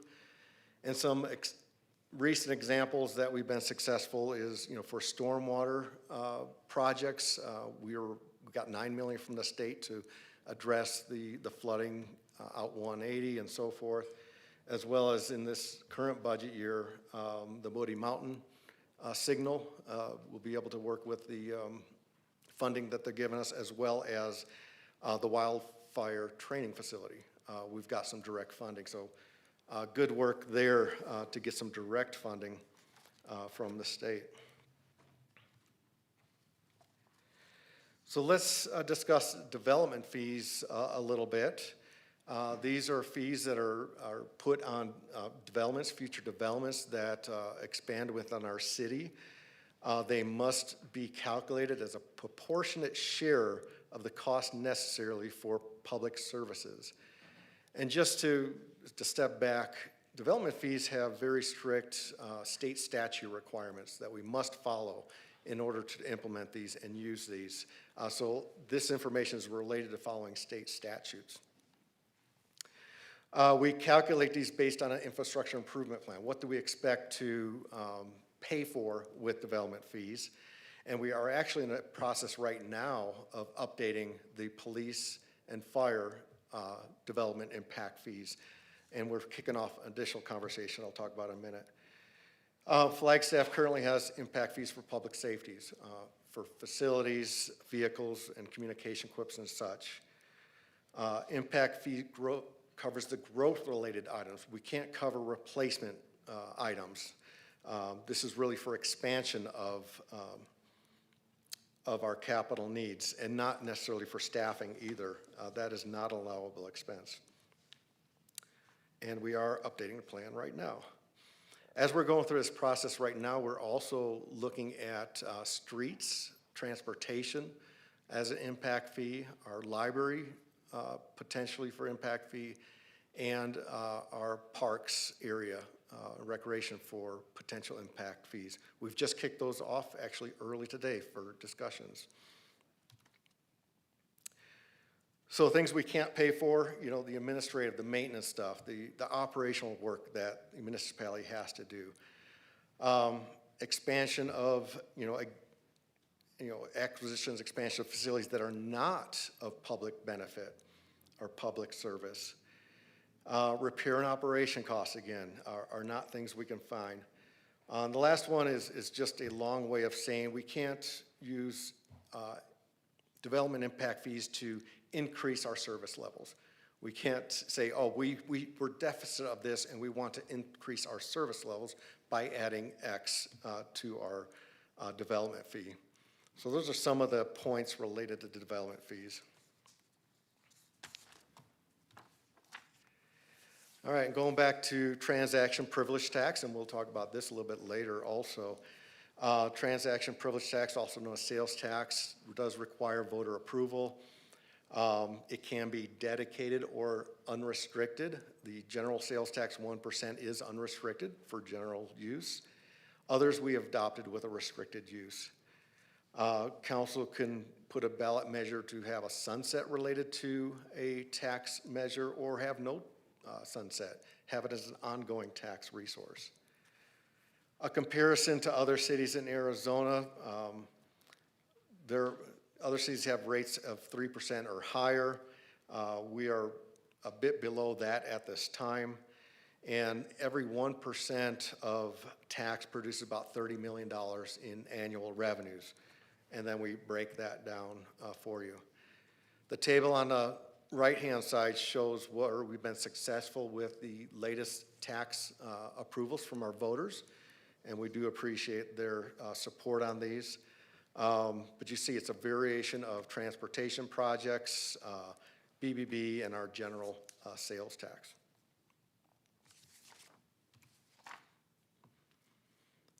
The next area is also a debt financing, which comes with a new resource. It kind of does two parts to it. Our use of our secondary property tax and general obligation bonds.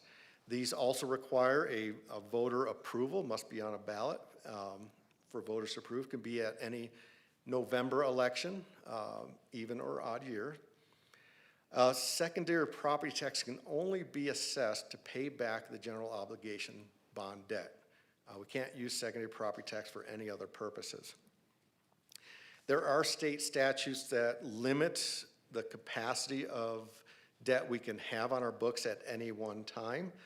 20% limit is for various sources that are outlined here.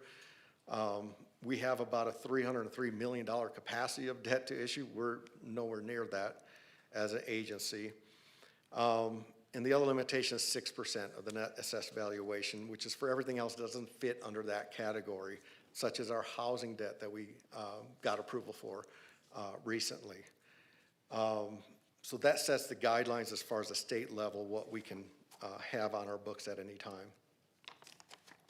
As a city of Flagstaff's policy and discussions, we have a current rate of 0.8 per $100 in net assessed valuations.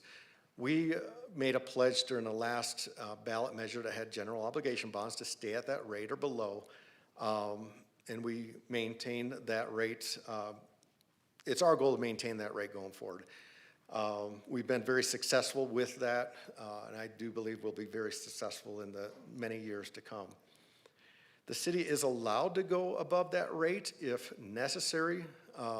If something occurs in the environment, recession, something that the revenue collection is not going to meet the debt obligations, we could ask for more, we could have a rate higher, but we don't see that in any of the near future at this time. We could also ask authority from the voters to issue additional debt that may bring us above the 0.8 rate. So there are ways to be above that rate, but this is just where we're at currently as a policy with what we have approved. Based on current projections and using that 0.8 rate, over the next 20 years, we have about $72 million in capacity to issue debt and pay back principal and interest for the next 20 years. That includes projections of growth and assessed valuations as well as cost of the projects. Currently, we have prior approval about $40 million that I have not issued yet. We'll start issuing those to maintain that 8% rate over the coming years. And of course, as we pay off debt, we gain capacity to issue more debt. And as the years extend, we also have capacity there. Here's kind of a chart showing the example of paying off debt, gaining capacity over the next 20 years. The blue represents debt we've already issued and have debt service payments on. How much of the rate takes up to make those debt service payments. The orange is the items that we have not issued yet. I'm getting ready to issue some bonds probably next spring, which will make us up and maximize the rate for several years.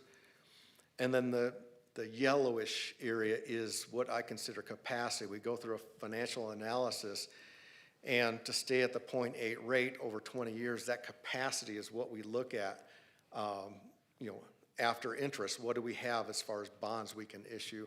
That's the $72.5 million is what that represents. So you can see as we pay things off, capacity grows in this chart. The other property tax we talked about is primary property tax. This is for unrestricted use. This goes in our general fund for use to support operations. It is adopted by council annually. You decide whether we want to increase the levy on an annual basis, the revenues that we're allowed to bring in, but there is a state restriction. Annually, it goes up 2% to the levy that we are allowed to, plus new construction. We have kept our levy or our revenue flat for several years, and we're 12% below what we're allowed to as a city to impose on primary property tax. So there is capacity there. It's just a matter of if we want to manage or use those as we go through budget process on an annual basis. If we do increase the levy, the revenue over our baseline this year, we do have also legal requirements for truth and taxation. And that was the last slide I had on the resource toolbox. I don't know if you have any questions or we'll just continue on. All right. Continue on is good. Well, good evening, Mayor and Council. Joanne Keene, Deputy City Manager. I'm going to kind of take a step back and talk about some of the items that we talked about during the council retreat. I have a slide, and then I know Lee will be up after me. If you recall, we had a discussion at the council retreat, and then we had a follow-up discussion. I think it was June 25th of this year, where we all kind of walked down memory lane and talked about our times at the Orpheum, if you remember that day. But I did want to let the council know that this is still an item that we're moving forward slowly. Council gave us direction during that meeting to move forward with a facilities condition assessment and also an appraisal on the Orpheum. We also talked about the idea of creating an arts district, and you'll see on this slide that we've renamed the arts district to a bond to fund facilities acquisition and maintenance. The arts district concept was confusing some folks, just the idea that it could be a taxing district, so we think this might simplify some things. We do expect the appraisal and the assessment to come back somewhat soon and be able to bring this back to council probably late November. We also included in that discussion as well as the Indigenous Community Cultural Center, and we kind of have a rough estimate of costs at $5 million for that facility, and the nonprofit has been selected as well. So both of these items are still in play, and we'll be pulling a group together as soon as we get that assessment from on the appraisal on the assessment. There's also some other items that we've talked about consideration in this bond as well that we're not quite ready to talk about, but we'll be brainstorming some of those ideas as well. So wanted to just make sure that you had an update on this, know that it's still moving forward and also in play as well. Thank you, Joanne. Vice Mayor has a question. Thank you. I appreciate that we're moving along very swiftly on the safety discussion. I'm a little concerned that we're looking at coming back November 2025, and there's, the arts and culture facilities, there might be other things in the pipeline coming to us. Can you talk a little bit about the timeline and how that works and what we need to do to really solidify this in time? Sure. I'd be happy to, Vice Mayor. I think this one is a little different because we do have some kind of established groups and organizations in the community that would be working on this. And I also think we've done some pre-work on the ICCC. I think end of November, I think is probably the soonest we can bring it back, but I don't think that will impact the timeline if this does move forward on the ballot next year. Thank you for clarifying. Sure.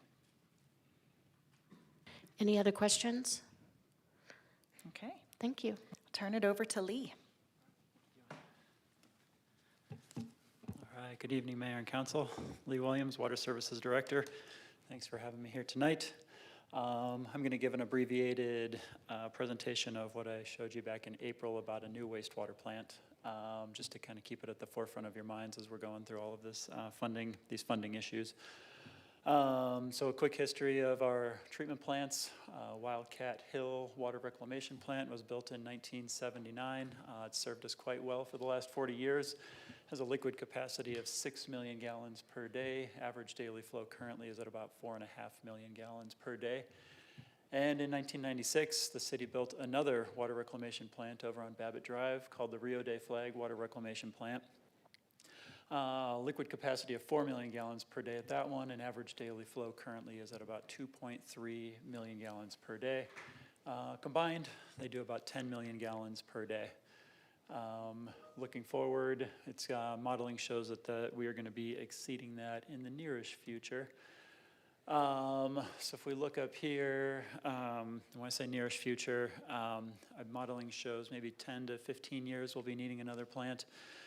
The reason I use the term liquid capacity is because water conservation efforts, they're excellent. It saves water, it's prevented us from having to drill new wells, go out to find other new sources of water. However, the sewage is more concentrated and these plants are at they're reaching their solids capacity. And without these water conservation measures, we likely would be much closer to our liquid capacity as well. So I know there's been some confusion in the past, and I don't want to bag on water conservation in any way. It's been excellent for the city. There are just a few consequences that we need to look at. Anyway, current construction cost estimates for building a new water treatment plant are in the $25 to $30 per gallon. That's in today's dollars. So if we were to match our plant and replace the Wildcat Hill water treatment plant at 10 million gallons per day, that puts us in the $250 to $300 million range for a new plant. That, however, will not meet the needs of build-out as the city continues to grow. People will continue to use their toilets and everything else, and we're going to need more capacity. So estimations, modeling shows that we're going to need about 14 million gallons per day at build-out, and that puts us in the $350 to $420 million range for a new plant. We are, when I say we, Mac McNamara, our engineering section director, has been having very productive meetings with engineers and with some different vendors for different products for wastewater treatment. So we're exploring different options for full build-out versus a phased approach, and whether we are going to have to go with a whole new plant or if there are options to retrofit an old plant. I know Councilmember Spence, we had a conversation about that, and I've been looking into it, as Mac has been looking into it, I should say, and I've been sitting in on those meetings. So trying to find a way to meet the needs of our treatment plant operators as well as the citizens of our community and spend their dollars wisely. We could go for a phased approach. That would be good. We don't have to spend all the money all at once. We would be running 2 plants at once, which might lead to some operational difficulties, maybe needing some extra staffing in the interim. And it could lead to higher costs overall because there is some kind of a benefit to economy of scale. Let's move into the funding screen here. The design of our new treatment plant is in our 10-year CIP, so the funding is covered for the design. However, it is not funded. We're not funded for construction. Current rate structure does not support construction. It would be a significant increase in our bills if we were to go that direction. Some of the potential funding strategies would be general obligation bond, revenue debt, sales tax, or rates. We could look into the different rate structures. We are always looking into potential grant opportunities. This would not be an ongoing fund, as Rick was discussing earlier. This would be a one-time construction, and then our rate structure does fund operations and ongoing costs currently. Different grant opportunities. We have the Water Resources Development Act. This wouldn't cover construction, but this would cover some of the design costs, so we could maybe repurpose some of the money that we have allocated for that design.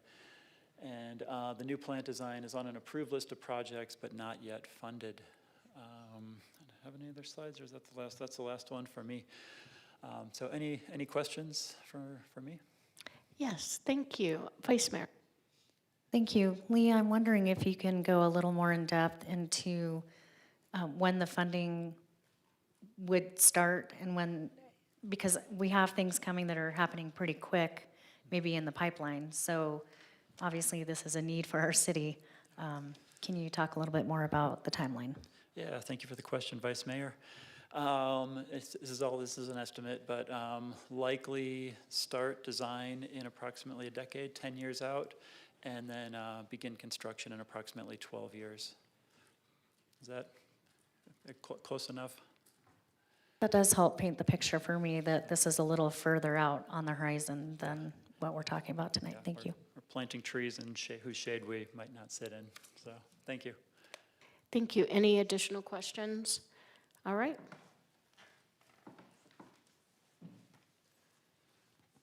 Good evening, Mayor and Council. I'm going to start with a slide and a visual you've seen before. We saw this in April at your council retreat when we first broached the subject of should we begin to, as a staff, look at other options to close some of the gaps that we have identified in public safety services. What you see here are kind of some broad-based categories. Rick's done a nice job of talking about how we use different types of funding sources for some of these types of public safety expenditures. The first category, staffing, that's really firefighters and police officers on the ground. And our traditional revenue streams have struggled in growing those services. Support staff within fire, professional staff within police, occupational medical services is a large expense. You all have really improved the mental health piece of that, but we have anticipated and expected increases in the medical, physical, occupational health services for police and particularly for firefighters. So those are identified gaps that we know are coming. Equipment technology, HeartSmart, fire station alerting. We have essentially 20th century technology that's alerting people to go to calls, and there is so much more technology that's available to make that less of a daily stress event, and particularly when we've got 3 stations running in excess of 3,500 calls a year. And so the ability to maybe improve that. Body-worn technology, and I read that, so that's the extent of my expertise on that matter, but the police chief is here if you have any questions. Replacement apparatus, that's a big issue for us. The maintenance of existing fire stations and replacement apparatus.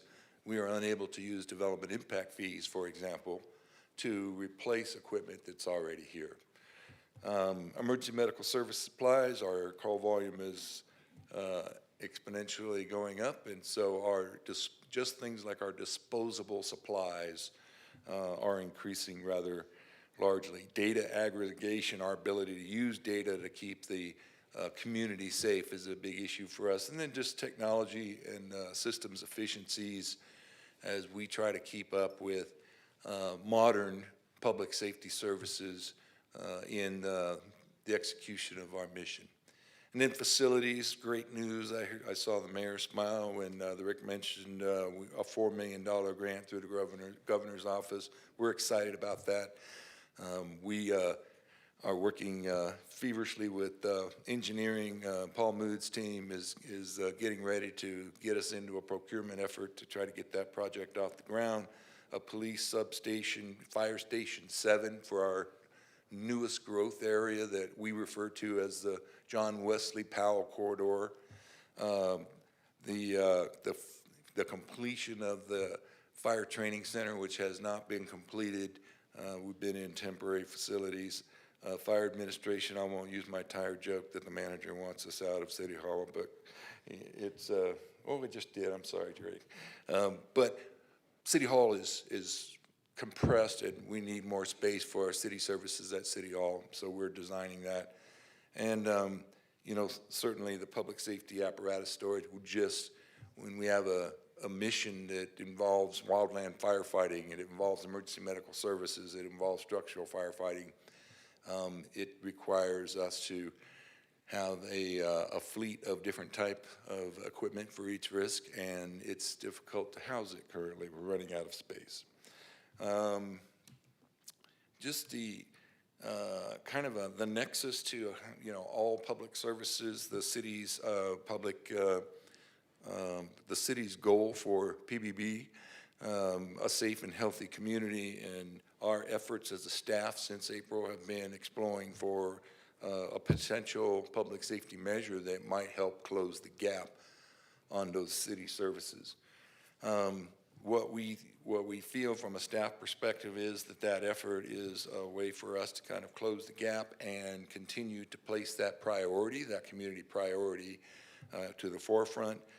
Our objectives, while in April, in our staff review, we've kind of got, we started with a focus on police and fire. What we have learned through that staff effort is we also got to bring along emergency management.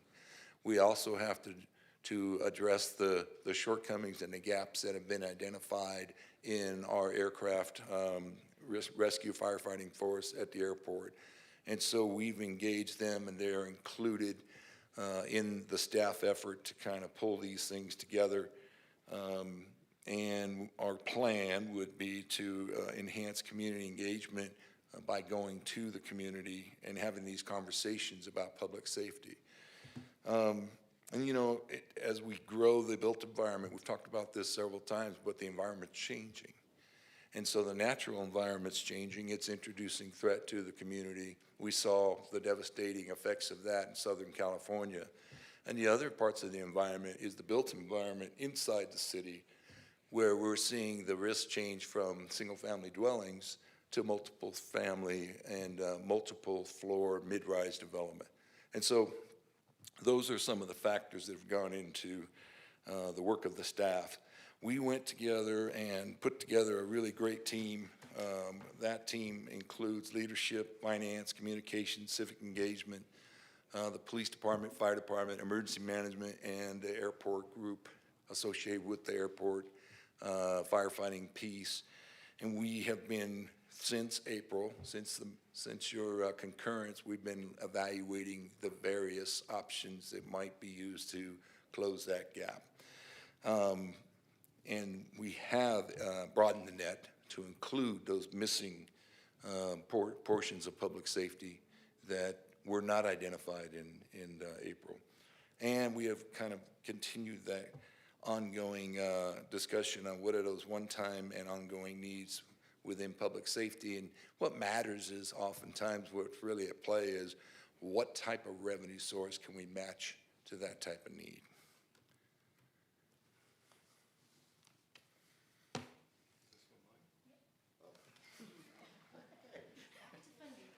Nervous there.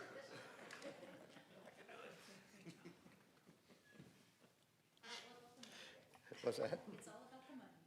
That's it. All right. So public safety general fund, you know, as you know, on an annual basis, it is difficult to fund everything and all of our needs that would get us to the high class we want to be.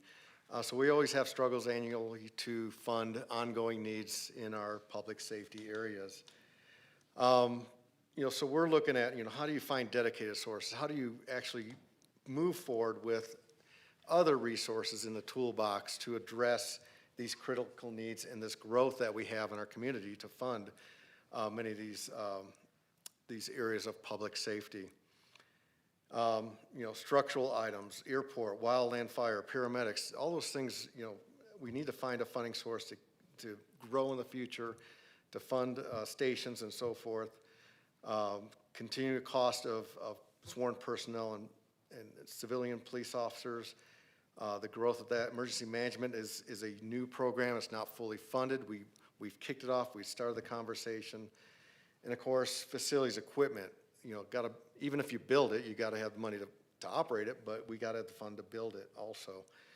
So as we're looking at, you know, how do we move forward, we're starting to develop a whole, you know, plan, putting in the buckets of what we need. We've had a great conversation for the last several months of here's the needs. And now we're going to try and find out how do you fund these types of things. And it's kind of where the conversation started in the last retreat. What are our opportunities for a public safety support? We talked about development impact fees a little bit earlier. These are the growth-related items that we can fund. This will definitely be a mixture of what we bring forward as we're talking about the shortage of needs and expansion. This is not to increase our service level, but to provide those facilities based on growth. So we do see that several capital items may be funded with development fees. General obligation bonds, again, these are for those one-time needs, those facilities. You know, if there's a gap in what we can't fund with development fees, maybe you lean on general obligation bonds, or maybe use a sales tax to pay for those capital needs. These are things we're kind of trying to measure out. We know we've got other consideration for general obligation bonds in our community that we may want to bring forward also, such as wastewater treatment plants and so forth. So we're looking at that as a possible help for this. So those first two are kind of those one-time items, the capital, the one-time commitments. The next one is really where we're struggling, is that ongoing resource, that ongoing need to fund public safety strategies and growth. And so this is where we look to these types of items, like the transaction privilege tax, having a dedicated tax, like we do for BBB and transportation and so forth, that is specifically used for public safety. And that is a better way to fund ongoing operations than a GO bond or development fees. Special revenue funds, you would kind of look at this as an opportunity. It's hard to create a fee to fund public safety. So it's hard to create another special revenue fund. So this one's kind of not likely to use, but we could use the fee to fund the wildland fire side of the equation, something we're considering. So those are some of the strategies we look at. You know, I'll say we did omit things like grants. We've been good at grants. Again, that's the capital side.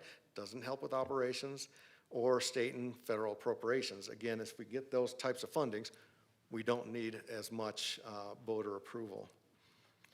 So we really think a dedicated sales tax is a good thing to bring forward and have a conversation with a committee and council of consideration for a ballot measure next November. So there's some benefits that we see with a dedicated sales tax. You know, it ensures we're getting the funds needed for public safety, and they're used specifically for those approved needs.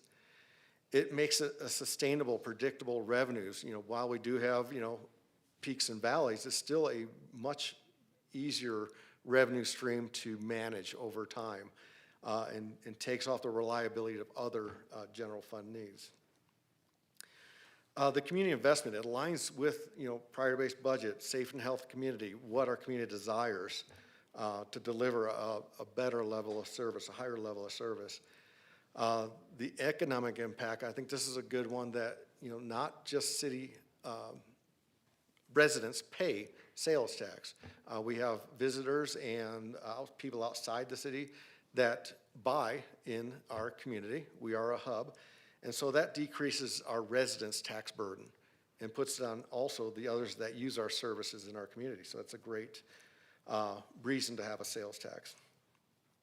It's customizable. You know, we can start with a sales tax higher and bring it down, sunset a portion. We could decide to have a sunset on it, say we'll renew it every 20 years, 25 years, or just approve it ongoing and not have a sunset. All of our taxes now have a sunset for certain reasons, but it is an option the council will have as we bring this ballot measure forward. Yeah, so if you bring in capital expenses, maybe you have a higher tax at the beginning, but then you decrease it over time. Take care of those capital needs, but then fund those operations ongoing. So those are some of the key areas we thought a dedicated sales tax is a good thing to bring to community members and have a conversation on. And tell me I'm done now, okay.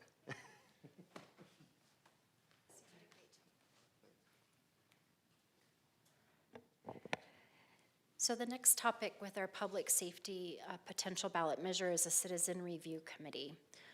So this committee would be established of community members. We're going to have a list here in the following slide that gives some ideas of maybe who that might include for your consideration. They would receive information on public safety needs as the staff gathers that and creates presentations for them, municipal finance, as well as the fiscal realities within our city's budget. They would gather community input on public safety priorities. Typically, this is done through a community survey. Again, they would be meeting and conferring on the needs, the priorities, and the various funding sources. In their role, they hold public meetings, so the public is able to come to all of their scheduled meetings as well as discussions.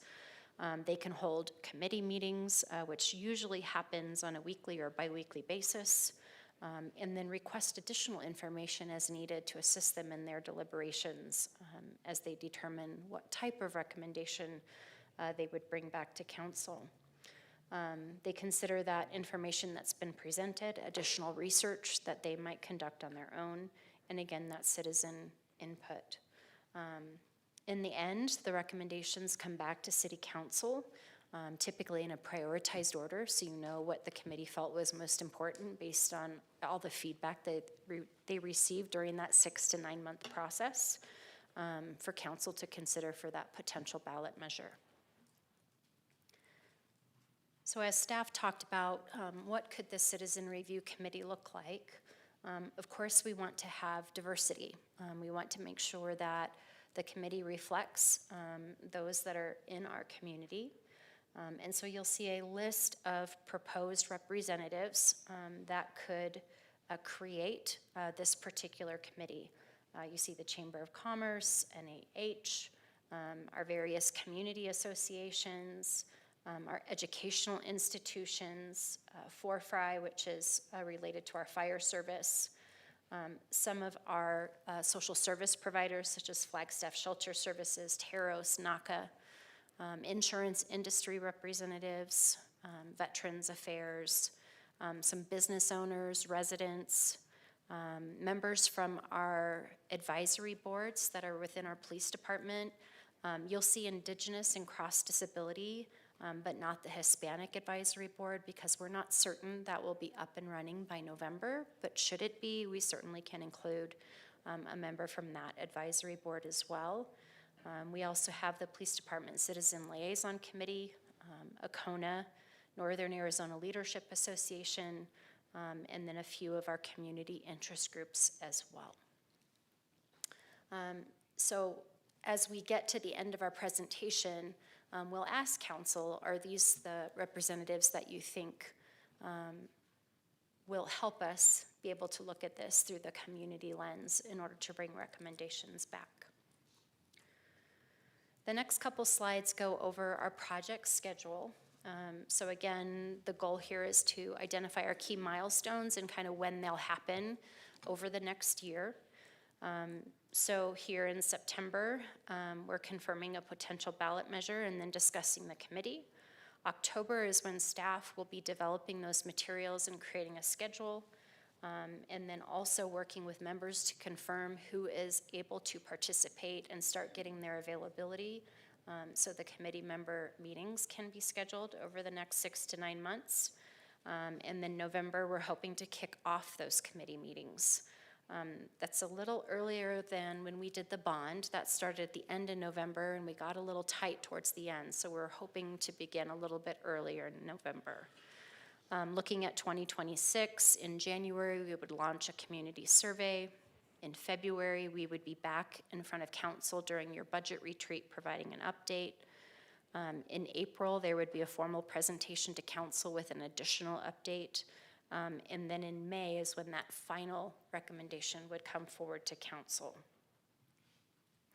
Looking at summer of 26, in early June, again, that recommendation's presented. In late June, if council is in support of this ballot measure, the council would call a November 2026 special election.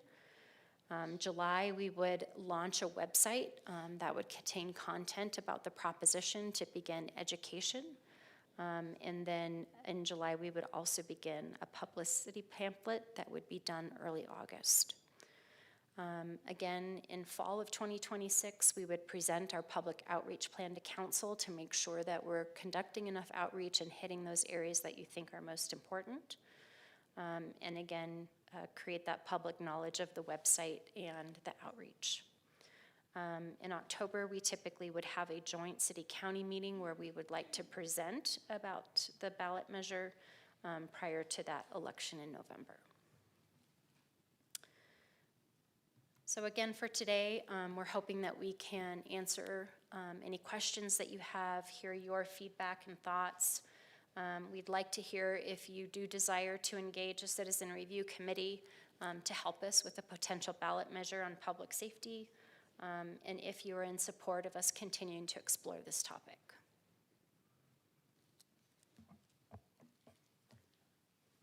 Thank you.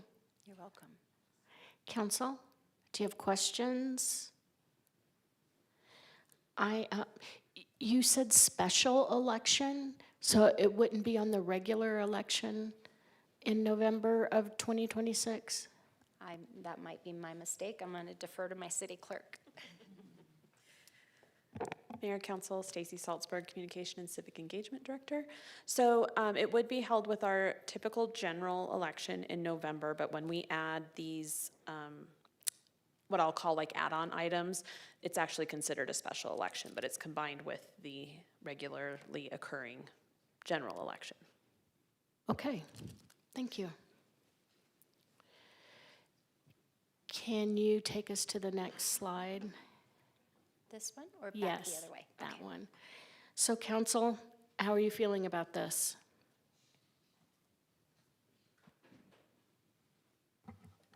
Pretty good. This is the second conversation we've had about this. We all talked about it at a budget retreat a while ago. I was pretty bullish about it then. I remain so. I think we need to get this passed, and I look forward to supporting the effort.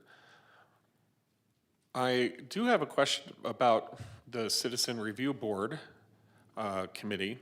I'm just wondering generally what constitutes a community interest group. Is there an official definition for that, or can 6 people just get together and call themselves?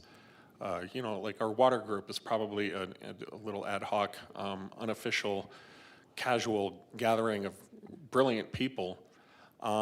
Do they have the same right at the table as an organization like F cubed with 30 years of experience and 501c4 status and 3? Just sort of curious about all that. Yes, if you believe that the Flagstaff Water Group would have an interest in serving in this committee, we absolutely could That was add just them. an example. Okay. But you're responding to the example. Okay, sorry. No, I didn't mean to that's interrupt okay. you. The goal of the community interest groups that we've identified is they're individuals that we typically engage with on public safety. And so again, that's how these were identified, but if there's others that council feel we want to make sure that they have a seat at the table, we certainly can update this list. That's really the intent of sharing it with you today. And my instinct is the more the merrier, especially when you're trying to get a ballot measure passed by popular vote in an election. True. Vice Mayor. Thank you. I just have a couple of comments. I am supportive of going further and investigating this, and I'm really happy to see the citizen group and who's on there. And of course, anyone listening, if you want to get involved, tonight we talked about how to do that, so we want your voice. I guess what comes to mind, we've had a couple of cities try and do this dedicated sales tax for public safety, and some have passed and some haven't, and so I'm hoping we're taking lessons on perhaps what didn't work, and I know Chief and I have talked about that, so keeping that top of mind. And there's other things in the pipeline, I just want to remind everyone of that, but I am very supportive of this. I do think that our city is growing. We cannot keep up with the demands, and I think this is an important discussion. So thank you. Councilmember Spence. Thank you, Mayor. I'd like to try to get in front of my mind the bigger picture of sales tax. In November of '24, we asked the public to vote on a BBB sales tax increase on those specific purchases, and Mountain Line asked for a sales tax increase for Mountain Line operations. I'd like to ask, what is the effect of those two sales tax increases, which the people approved? What effect did those two have on our overall sales tax level? in comparison with other cities in Arizona. And if I could just jump in, the BBB was not an increase, it was just a renewal of that tax. Councilmember Spence, here you have the table as far as the city taxes involved. Of course, the BBB is only on specific categories, hotels, short-term rentals, restaurants, bars. But the base rate that you look at for retail type items is our current, 2.486%, kind of identified in the middle of the page here. As I mentioned, half of the cities have a sales tax in the retail category, 3% or higher. So that's just a quick comparison at the city tax rate. There's also considerations of, how much is their county tax rate, versus other counties. That's another thing we take into consideration for the total tax rate. So here you can see it bumped us up to 2.48, almost 2.5 rate, and it went up about 0.23% from the transit tax. So that's how much that bumped up over time. Thank you, that's a good perspective. And we also like to show you kind of when things expire, because when things expire, the rate would go down unless there's another ballot measure to replace a tax or continue a tax. So there are those opportunities also. Get you what you need.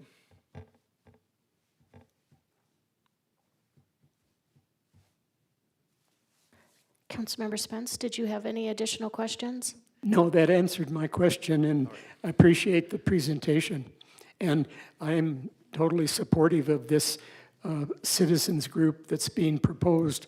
I think it certainly will help focus how to message this for the November 26th election. I too am supportive, and I think that the Citizens Review Committee is crucial to this. And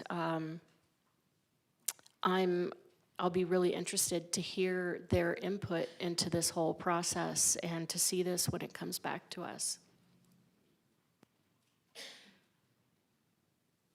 Anything else?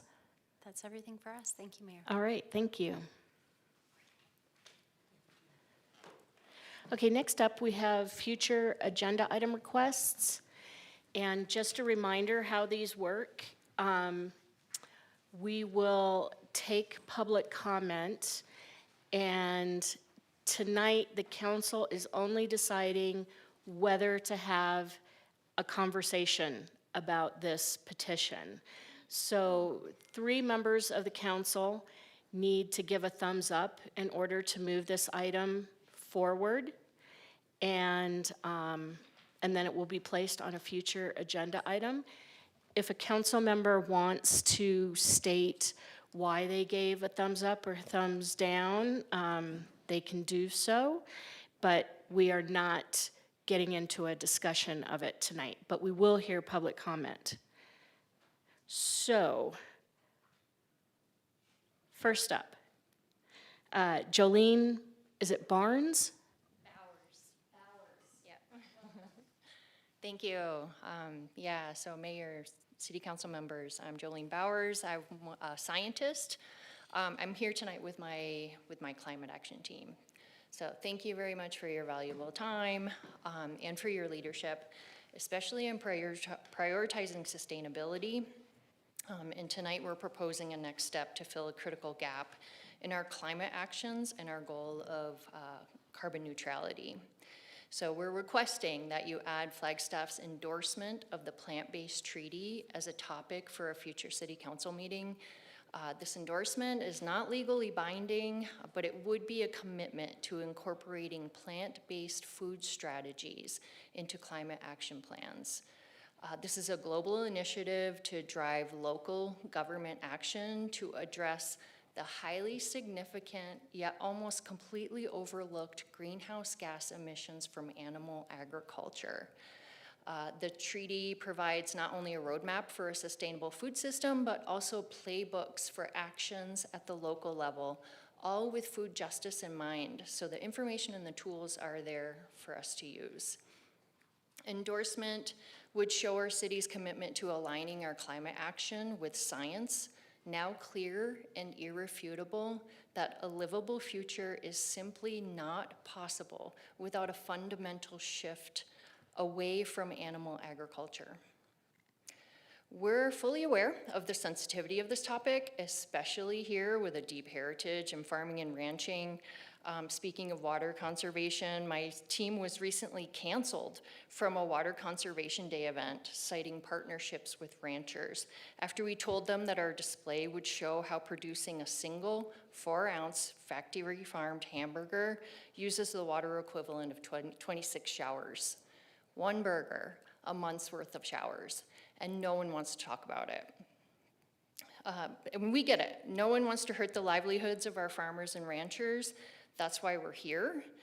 We need to open a formal dialogue and partner with our agricultural community for this just transition of our food and farming. So adding the treaty to your agenda would start that necessary and compassionate conversation and allow us to explore together what that would look like for Flagstaff and true carbon neutrality. Thank you. Thank you. Susan Hansen?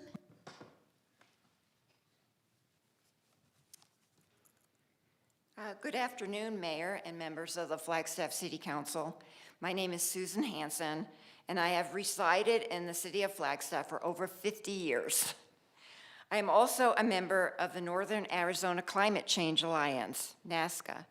Thank you for the opportunity to speak.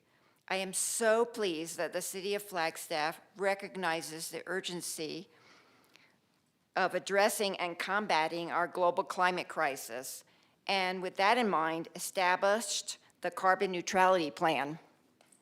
You have taken important measures by tackling emissions from transportation and transitioning to electric vehicles, investing in the health of our forests, increasing our emergency preparedness, updating infrastructure, addressing water conservation, reducing food waste and resultant methane emissions, composting, and more. We also appreciate your support of the local farmers market and community gardens. All this makes a substantial contribution to the reduction of our community's carbon footprint. But we must go further to fill a critical gap. I urge you to explore the principles set forth in the Plant-Based Treaty to address the highly significant greenhouse gas emissions from animal agriculture. The reality is far broader. Scientific research shows that animal agriculture is not just a leading driver of methane emissions, it is a system that uses an astonishing 83% of the world's farmland, nearly half of the planet's habitable land surface, and 1/3 of our fresh water, a most precious resource in Arizona, while providing just 18% of our calories.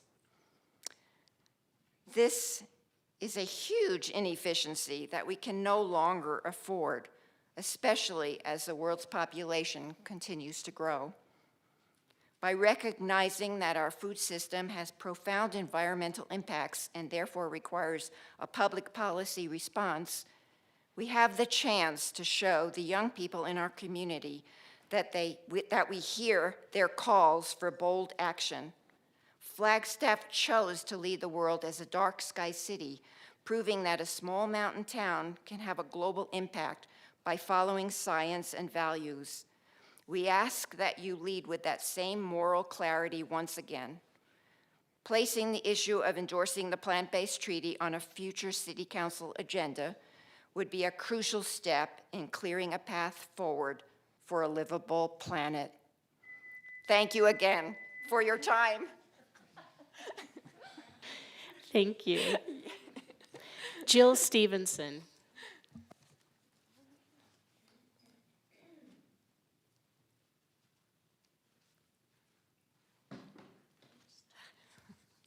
Good evening, Mayor and Council. I'm Jill Stevenson, back again.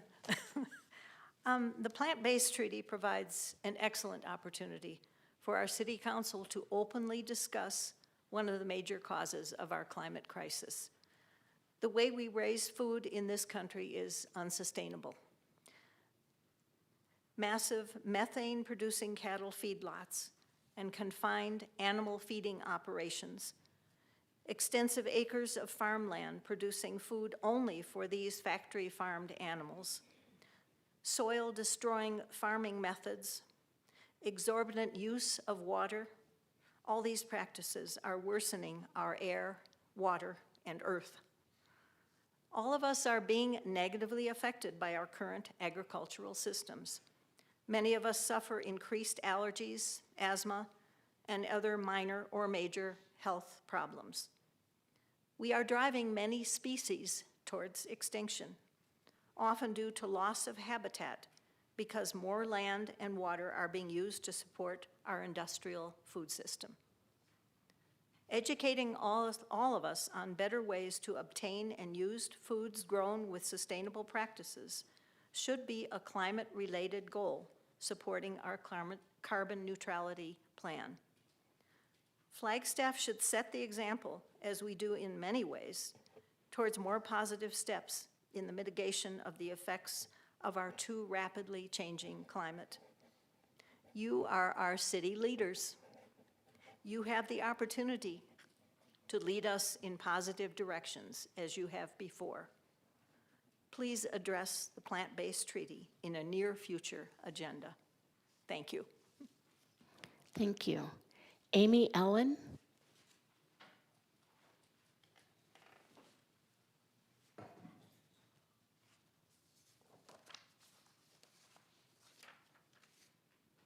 Hi.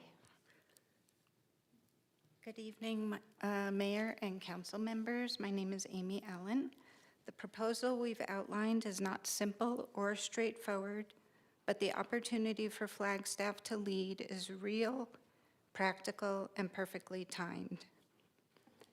Everyone in this room has likely heard of the Paris Climate Agreement. Surprisingly, the agreement does not mention animal agriculture, despite it being a critical contributor to global warming and an essential part of meeting climate goals.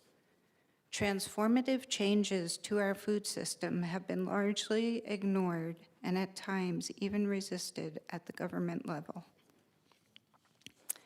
Here in Flagstaff, the timing could not be better to adopt the plant-based treaty.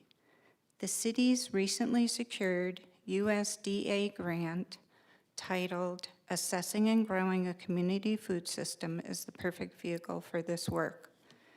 That grant, as you likely know, was designed to create a roadmap for an equitable, sustainable, and resilient food system that supports healthy, vibrant communities. This is exactly what the plant-based treaty proposes. One of the initial findings from that grant's assessment is telling. None of the counties in northern Arizona are meeting recommended fruit and vegetable intake levels. The plant-based treaty provides an opportunity to change that. The Safe and Just report provides a framework for addressing food deserts with socially just proposals. Proposals that can be directly integrated into the roadmap you are already building with this grant. We would not be the first to take this step. We would join almost 50 cities worldwide, including major hubs like Los Angeles and Edinburgh that have endorsed the treaty. Importantly, endorsing the treaty does not obligate action, but these cities are already taking action, from promoting plant-based meals in public institutions to supporting urban farms and community gardens. We would not need to start from scratch. We would access a powerful, globally recognized framework that can connect our local efforts to a worldwide movement and open the door to new partnerships. We fully recognize the work we're asking for and believe that there's a dedicated community of Flagstaff residents that would be eager to help get this off the ground. We can really start off slow and develop it as we go. We recognize this is a sensitive subject, and it may not be a simple yes or no, but we hope. Thank you. Thank you very much. Sterling, I have a question for you. Can I bring Jenny up? Mayor, that is within your discretion as the chair, although typically staff doesn't get involved in fairs until it's moved forward, if that is what happens, but that's within your discretion. Thank you very much. Please come up, Jenny. Hello, Jenny. I have a question. Yes. I know that you all are working on a lot of food-related issues, and that the carbon neutrality plan, that you're having open houses, and that, as I understand it, you're not looking to add things to the carbon neutrality plan. You're just getting feedback on things. So where does this element of food systems, where does it, or does it appear in any of your work? Yes, thank you so much, Mayor Daggett. Jenny Neiman, Climate Action Section Director. So we do talk about food systems within the carbon neutrality plan. It is under our sustainable consumption target area. So we talk about consumption in general, but really it falls down to waste and sort of materials management, as well as food systems. And that sort of part of the carbon neutrality plan supports our work that Steve Thompson is here to talk about, if needed, about sort of all of our food systems work, some of which was mentioned, you know, on our community gardens, on our urban farm work, et cetera. You mentioned the carbon neutrality plan open houses. We are having open houses pretty much right now and over the next month. What those give an opportunity to do is for the community to come talk to us about how we are implementing our climate goals. As you said, we're not changing our climate goals. We're not changing the strategies in the plan. That includes our sustainable consumption strategy that speaks to food systems. But what we want to hear from the community is, how do you want that to look? How do you want us to show up in your neighborhood? What concerns you have, what values and priorities you have. So that's sort of what we're hoping to engage folks on the open house. And because I'm here, I will say our first one is on this Saturday, the 20th, from 10 a.m. to 12:30 p.m. Then we have one next week and the week after that. So we hope folks do come for that, but I hope that answers your question, and Steve and I are here to answer any questions if needed. Saturdays at the Murdoch Center? Yes, it is. Thank you. As part of how you implement goals, could you add some of the information about a plant-based diet and the water saved and land, amount of land that doesn't have to go on, you know what I'm saying, for agriculture? Can you add that information into your food systems work?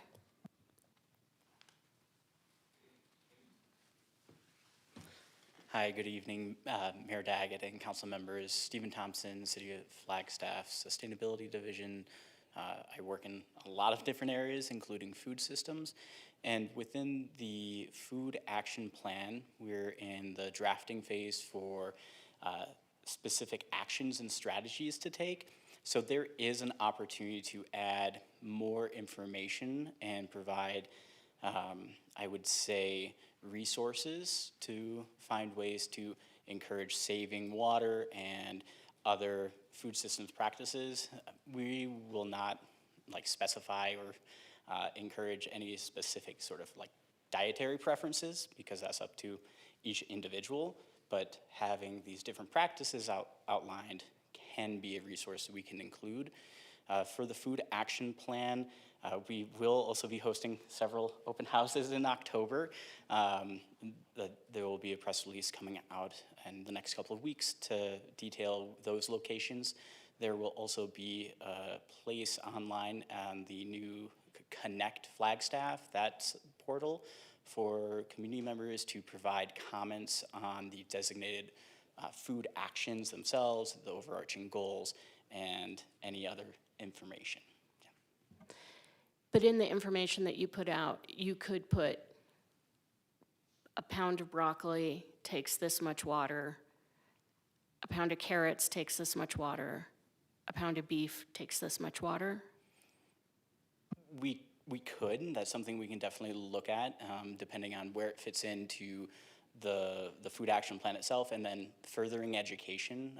We do a lot of educational workshops in our community gardens, and they focus on a huge range of topics, so that would definitely be something that could be included in our educational materials and resources that are put out. So it would be important for the public to turn out and let you know that they were interested in that. Yes, it's very important for folks to turn up and provide their feedback and comments on all of these plans, because it will either end up in the plan itself or in the implementation phases as appropriate. Thank you very much. Thank you. So council, at this point, we're looking for thumbs up or thumbs down, and then if you would like to make or thumbs up, actually, because thumbs down is such a negative thing. We're just looking for 3 council members who are interested in moving this forward to a future discussion, and you can make a comment about why you went either way. So those who would like to move it forward for additional discussion, can I see a thumb? Okay, and I don't see anything from, oh, okay, we have 2 thumbs up. Councilmember Garcia puts a thumbs up as well.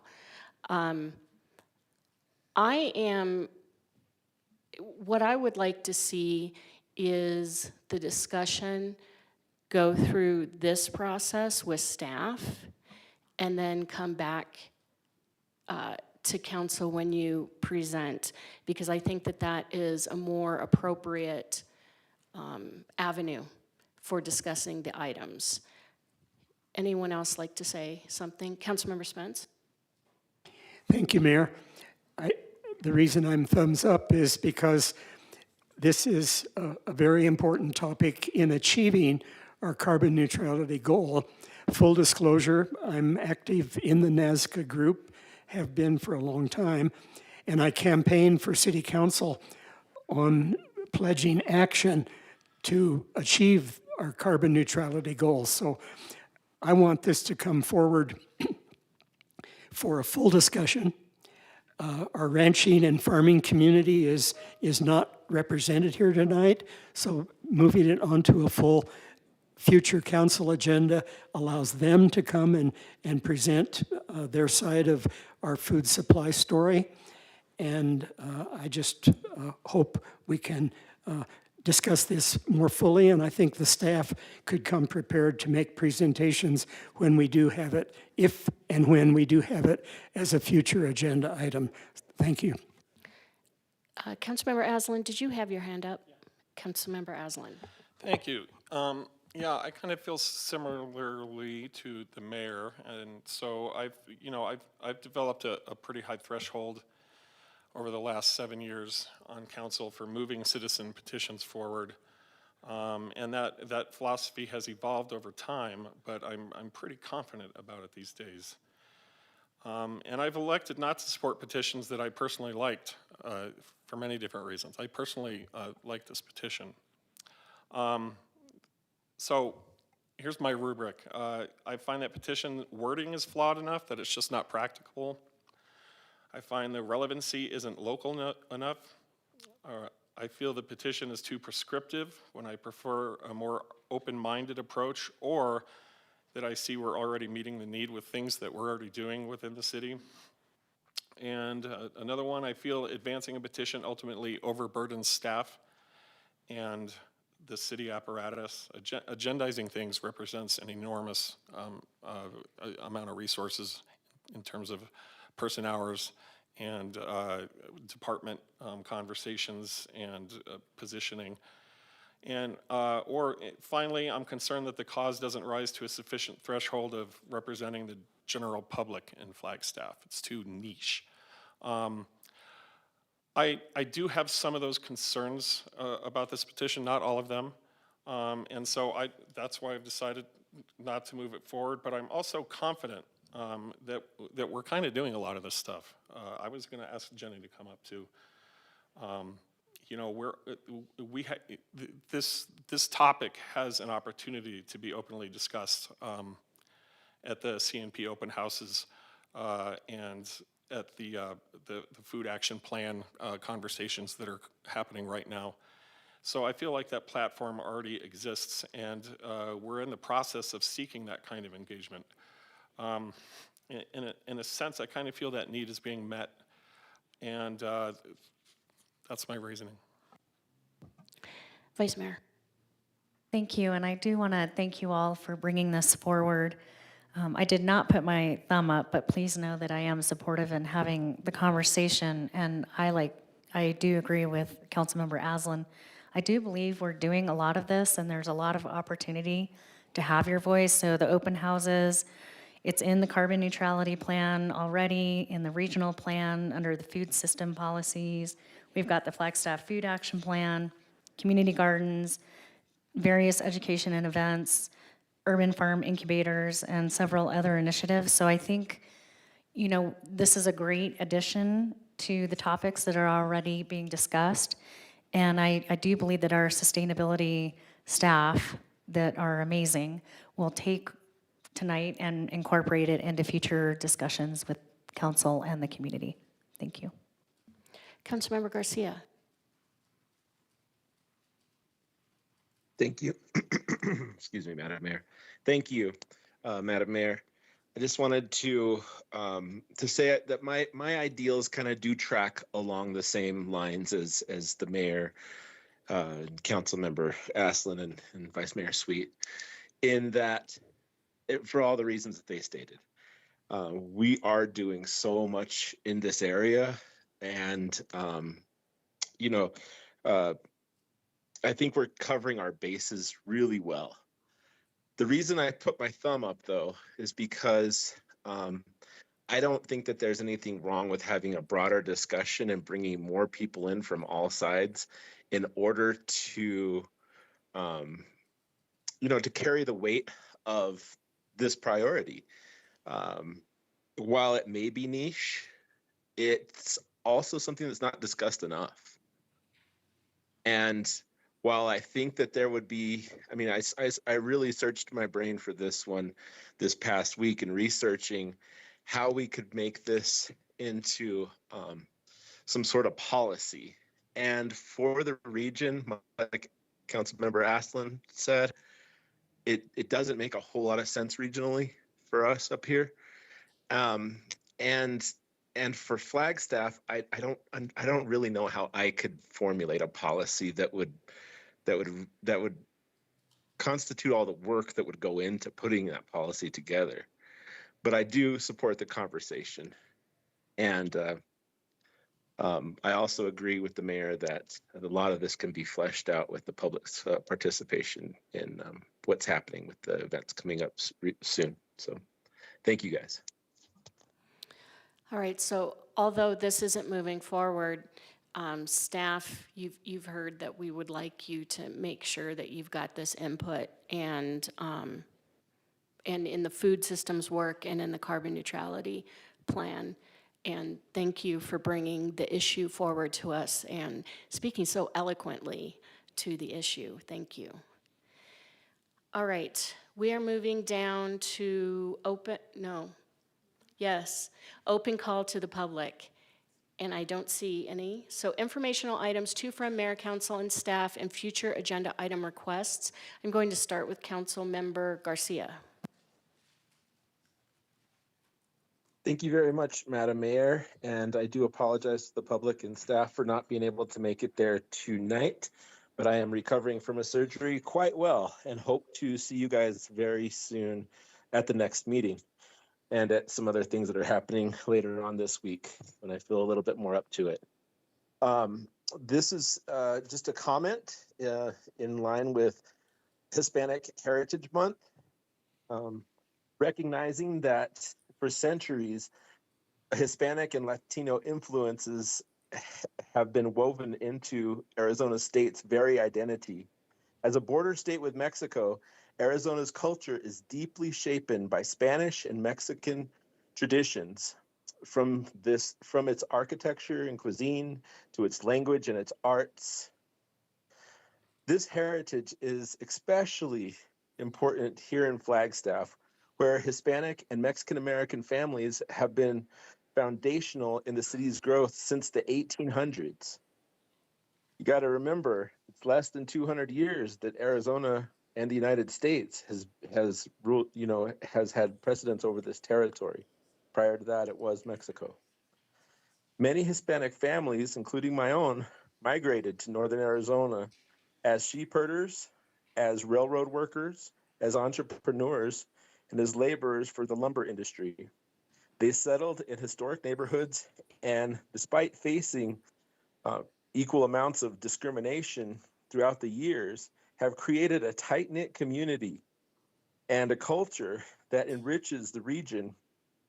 Flagstaff Nuestras Raíces works to preserve and share this heritage, ensuring these stories are not forgotten. And my goal is throughout the month of October and early November, late September and early October, to highlight local stories of Hispanic heritage and the achievements that have helped Flagstaff become Flagstaff because of our shared history with my people. Thank you. Thank you. Councilmember Aslan. You caught me just thinking about how cool that was, Councilmember Garcia. I don't have anything tonight. Vice Mayor. Couple of things. Tomorrow we have the City of Flagstaff Employee Barbecue and Picnic. I'll be there. And then Thursday, I'll be on a panel for the Flagstaff Leadership Program LED Day. I did graduate from FLP years ago, as I believe the mayor has as well. Very formative. And then after that, I will be attending the Shoemaker Awards at Lowell Observatory. And Councilmember House has stepped out of the meeting. Councilmember Spence. Thank you, Mayor. A couple weeks ago, we had a presentation by Nicole Antonopoulos and Eric Nielsen on virtual power purchase agreements. And this greening, this basically is how can we green our electric grid as quickly as possible and as rapidly as we must. I must confess, while this is in my wheelhouse as a climate activist, I was left not really knowing what a REC or a VPPA was even after those presentations. So what I'm sharing with the council tonight and the public tonight is that the Arizona Daily Sun published on August 30th a half-page article written by Sam McLaughlin, who heard that presentation here in our council chambers. And his journalistic approach, I highly recommend it to everyone to read. Arizona Daily Sun, Saturday, August 30th. If you read this, you will have a better understanding and will be on a much clearer footing when Eric Nielsen comes back before our council with a memorandum of agreement for us to consider on VPPA. So look it up. Thank you, Council Member. Okay, I have a few things, so have patience with me because sometimes I don't have anything. I would like to commend the fire department and the police department on the 9/11 memorial. It's always a really meaningful event, and this year was no different. I'd like to remind people about the Flagstaff Festival of Science. If you haven't yet, you can download the app so you can see all of the activities going on. Friday night, there is a speaker. All events are free. So join us for one or more of those activities. Also Science in the Park on Saturday. Saturday night, I was honored to address the audience of Flagstaff Takes the Stage. This was the first time that all the theater companies in Flagstaff came together to do preview acts of their upcoming season, and it was wonderful to see them working together and to be with my people again. Sunday was Fiesta de Independencia, and Councilmember Garcia so well stated. I had a meeting with Christian Lewis from the Small Business Administration, who has been touring around northern Arizona in communities that have been impacted by the fires on the North Rim. And one thing that he mentioned is that in some of these really small areas, there isn't local journalism, and it makes it difficult to get the word out about things. So thank you for referencing the Daily Sun. Later that day, I was on the radio for KNAU, and again, I'm just grateful that we have these local sources for news, and I hope we don't ever take it for granted how important that they are. I spoke to Erin Cerzan's freshman class last week, and one of my college roommates, her son is now in the class, so that's something. And but it just, they asked the most amazing questions. It was so wonderful. We had our Alliance for the Second Century meeting with NAU, CCC, FUSD, Mountain Lion City, County. It's wonderful that we get together once a quarter. And sister cities, we met to talk about welcoming our sister city of Navajoa, Sonora, to Flagstaff for about 2.5 days to work with our fire department.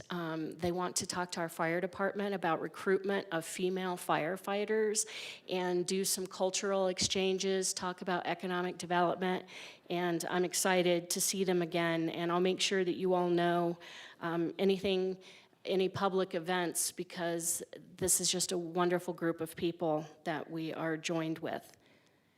That is all that I have. City Manager? Nothing from our team, thank you. All right, thank you, then we're adjourned.